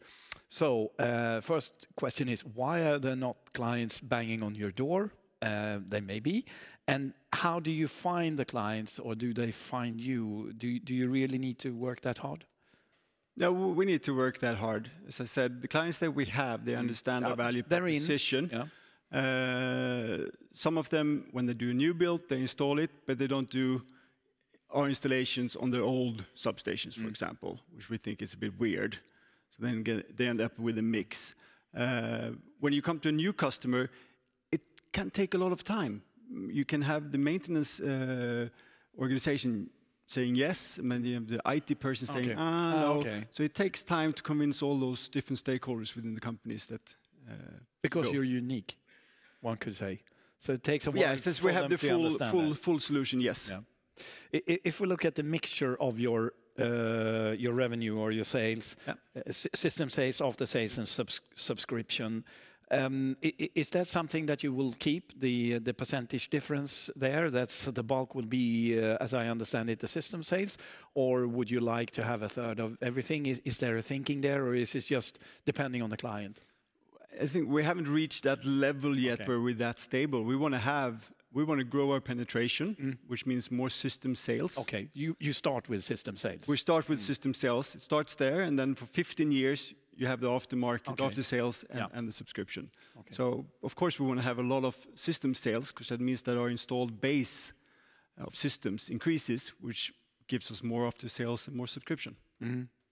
And if we look forward now for the next coming 12 months, would there be any, let's say, any regulation changes, or are you in any negotiation with any major clients? So you want us to look for, let's say, press releases of new orders or regulation changes, or what shall we be looking for? Or is it just, the quarterly which will deliver the revenue and the profit?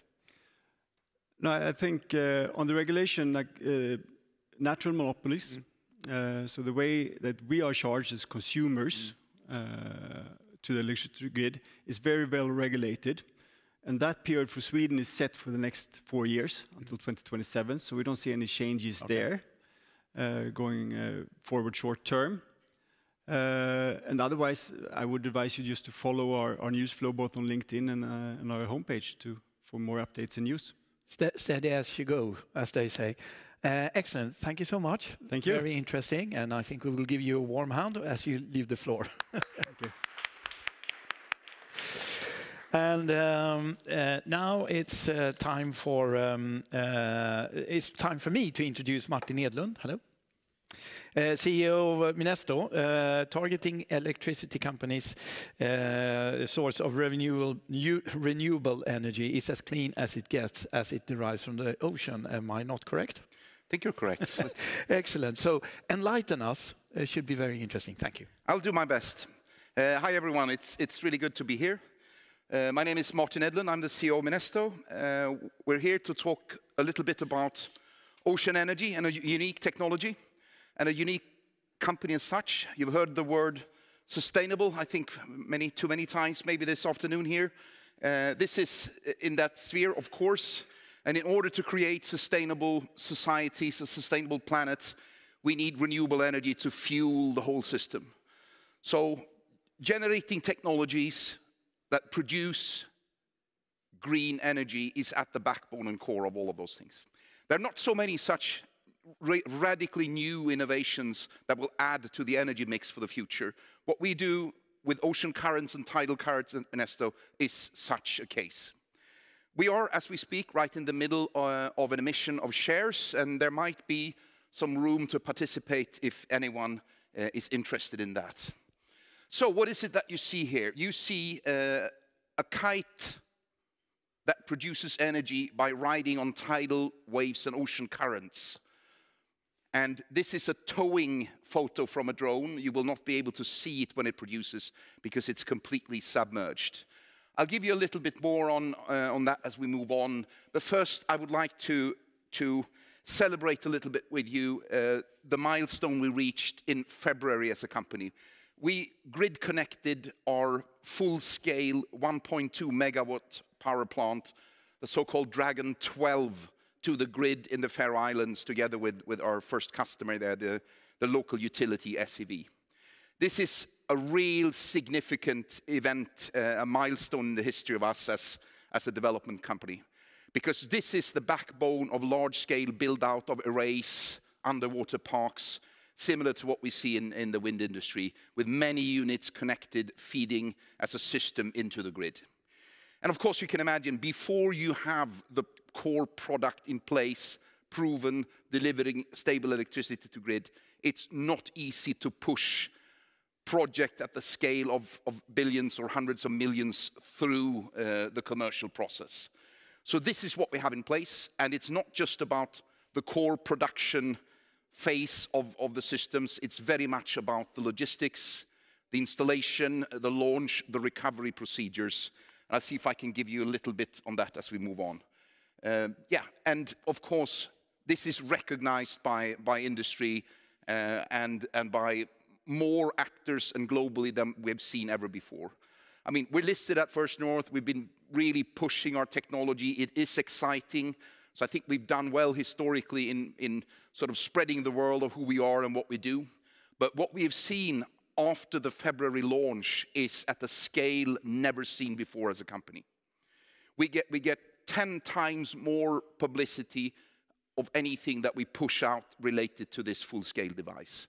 And this is really what we've been waiting for and what we've been pushing now in order to take serious commercial steps forward. And we're not after a small price. We're after something gigantic. When you start turning this into financial numbers, it's absolutely crazy. It's a global natural resource untapped by mankind that will deliver, with this technology, mind you, will deliver more than nuclear on Earth. 650 gigawatts installed capacity, hundreds of thousands of units in many areas of the world, covering basically all oceans. And this is a base load type of generation, which makes it highly competitive and complementary to the more mature solar and wind solutions that we have. If we turn this into financial numbers, the project investments, half of them will be Minesto sales as a part of the CapEx. So you can just put billions behind the gigawatts and you will see sort of the total addressable market capacity. This is, of course, long-term. We're going to start where we have close to shore, perfect conditions. But as we push the company forward, the technology will be able to cover areas equivalent of this installation. And of course, there is a huge aftermarket in this as well with service and spare parts. And those of you who have followed Minesto over the years, you will recognize that we are slightly increasing the market potential, not maybe every year, but frequently as we move forward. And that is related to the discovery of more exploitable resource. It's still so that we haven't really looked all around the globe on where you have narrow straits in between islands and shallower waters close to deeper waters, so forth and so on, and this builds this market. I think it's most significantly illustrated by the overrated market size in North America. Here we have NREL, Department of Energy, today with the Canadians, really analyzing and measuring the flows around North America. In other areas of the world, we're not there yet, which is good for us because it means that we will be able to push this as we move forward. And what we do technically, it is that we fly this kite tethered to the seabed, and it rides on the force created by the ocean current, the tidal current. This illustration that you see here is by scale and equivalent speed of what this 1.2 megawatt unit is doing at the moment in the Faroe Islands. So it's a 28-ton machine. It has a tether length here of around 50, 60 meters, and it's 12 meters in wingspan with this system, and a rated power of 1.2 megawatts. There is good potential to further increase the systems and do some notches and twitches to it to improve it further. But this is the baseline product for large-scale rollout of the technology. And it should be added, I should sort of stress that it's the inherent physical principles that we use that give us this huge market. And it is also this principle that gives us the competitive levelized cost of energy, that you can produce electricity at competitive cost with this, because we're using so little material. And this principle of flying in this trajectory means that we're working with high RPMs, high speeds of rotation, and lightweight systems. So it will hit all the difficult cost areas when you operate at sea by reducing weight and by being able also to push the boundaries of what natural resource we can use. We can go lower in flow than any other known technology today by what we're doing. And that gives us that enormous market that no one else is actually claiming. And it's not just about the flying principles as such. We have now several years of hands-on experience of logistics, service, maintenance, diagnostics, and we're doing it with really small vessels and a small dedicated team in the Faroe Islands. And this is easily duplicated and spread with partners over the world. It is heavily patented. That makes a huge difference in many investor contacts and also in relationship to the EU funding that is targeting the first big renewable projects with new technologies now, where we see a significant increase in commitment of let's say, of our taxpayer money in that system. This is also an area where the business is significant, and we're also able to protect and patent toolings, procedures, and so forth, so that we can capture some of the aftermarket value also in distant markets. This is an illustration of how significant we believe that the cost effectiveness is in it. You see the systems that we have flown and generated electricity to the grid now for a few years, the so-called Dragon 4 systems to the right. And to the left, you see the bigger 1.2 megawatt machine. So the machine will produce 10 times the amount of energy as the machine on the right, but it's the same cost structure in your marine operations. That means competitiveness. As a company, we're a tech company. So we provide the Dragons and the close supporting technologies to that and service. But since no one is claiming this resource and it's an emerging market, an emerging industry, it's a necessity for us to, as a market enabler, also be involved in site development, partnering up all across the world in different ways with different partners to get the wheels turning. And this is something we've been doing now for several years, and we have a significant range of partners and projects ongoing. I'll be able to say a few more words on that. That means that there is a potential for small sales opportunities in this area with services and with demo projects. But the big market is related to the underwater parks, the arrays, where you can see 1 million euro in sales per megawatt installed. That's Minesto's revenue in this. A really nice aftermarket, and then you can also play around with different scenarios where some markets may be too far away for you to grasp where you want to do licensing deals. And when we say that we partner up with actors, it's downstream in the value chain. It's related to project developers and the power producers that we're getting on board, where the list is growing of partners. And the core, the number one question that we're asked when we're talking about this within the industry is, of course, the cost of energy. And there are a handful other actors that are sort of members of the megawatt club in addressing this tidal current market. But it's basically horizontal axis turbines fixed to the seabed or attached to large floating structures that are fixed. And we talk about enormous amounts of steel in weight per megawatt installed. So when we do our best individually and sort of without revealing the company names, put that into research, competitive analysis between cost levels, the Minesto is the yellow line and the average is the blue line for this sector. And this is a huge difference for the early projects and to push the technology into maturity, whether you're starting at 350 Swedish krona per kilowatt or whether you can start at 1.5. You may still think that this is expensive, but mind you, if you go back in history and look at wind, for instance, where they were just a decade or so ago, you will see that this is highly competitive.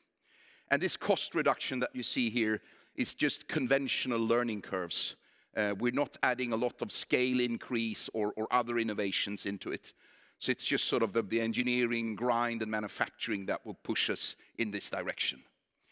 And you also see that we will be below 100 and reaching 50 already by a gigawatt installed. We are piggybacking on existing solutions in adjacent technical fields such as offshore wind, and that means that our learning is effective in that sense. And yes, you can compare it with where the established renewables are, and you have a sales job to do, if you were in my shoes, to get the first projects going. But the quality of this electricity, where you know exactly when you will produce and how much you will produce, creates miracles on your total cost of energy for a net zero energy system. So what we see in the Faroes is that there is a willingness to pay extra, to pay premium for tidal in order to reduce overcapacity in wind investments and in different kinds of seasonal storage and also short-term storage of electricity. Storage is really expensive. We eradicate that need in many markets because of this predicted electricity production. So I believe that this is highly to our advantage moving forward. And of course, we need opportunities to deploy and build and scale this up. And the pipeline is growing. I can only show you, let's say, 2/3 of the pipeline.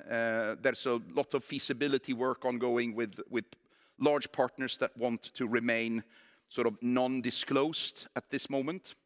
Our go-to-market strategy in this is based on our partners taking the costs for site identification and verification, and we make sure that they have the local connections to really push different types of permitting, consenting, subsidy requests in the local electricity market. Just to take one example here, it could be the company that we're working with in Taiwan called Taiwan Cement. And you may think, Taiwan Cement, we're not in the cement business. They have a deal with the government in Taiwan to really focus one business area on renewables, because cement manufacturing is really bad for CO2 emissions. So they do hydro, they do a lot of different solar, different renewables, and we're working with them to identify sites. Of course, they have the doors open to the Bureau of Energy and to Thai Power and other relevant actors in doing this. So that's sort of a typical partner for us in a very interesting market. A market, by the way, that has the highest price subsidies for ocean energy of all markets. It's very much related to their need for security of supply. It's not so clever to build an energy system on mainland China coal, for example, long term. And they are challenged, as many other countries in Southeast Asia, with 95% fossils and a lot of coal. So those areas and those markets are target markets for us, because we know that there's going to be a push to fix those enormous problems globally. And when we talk about subsidies or contributions from, let's say, state investments into this, this is not a matter of a technology being too weak or not being competitive. If you look at the energy sector and the history of development of the energy systems, we have always had to back new technologies up with public investments and public support in different ways. And I believe that what this sector is asking for, that's peanuts compared to what we've seen in previous waves: solar, wind, nuclear, you name it, in it.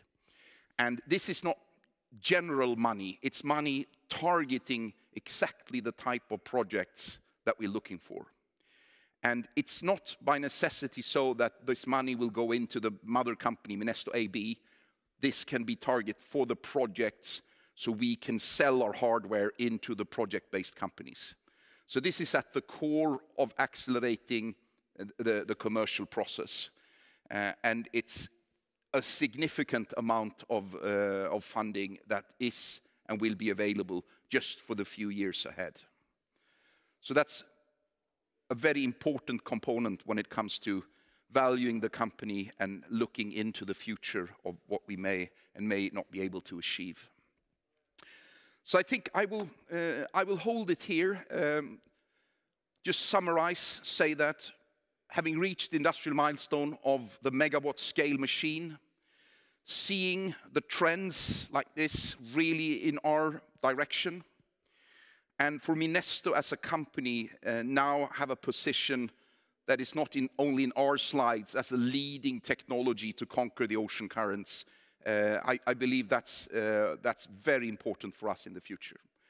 There were 2 Swedish companies invited to the International Energy Agency's 50th anniversary. It was us and H2 Green Steel that were there in round tables with John Kerry and others.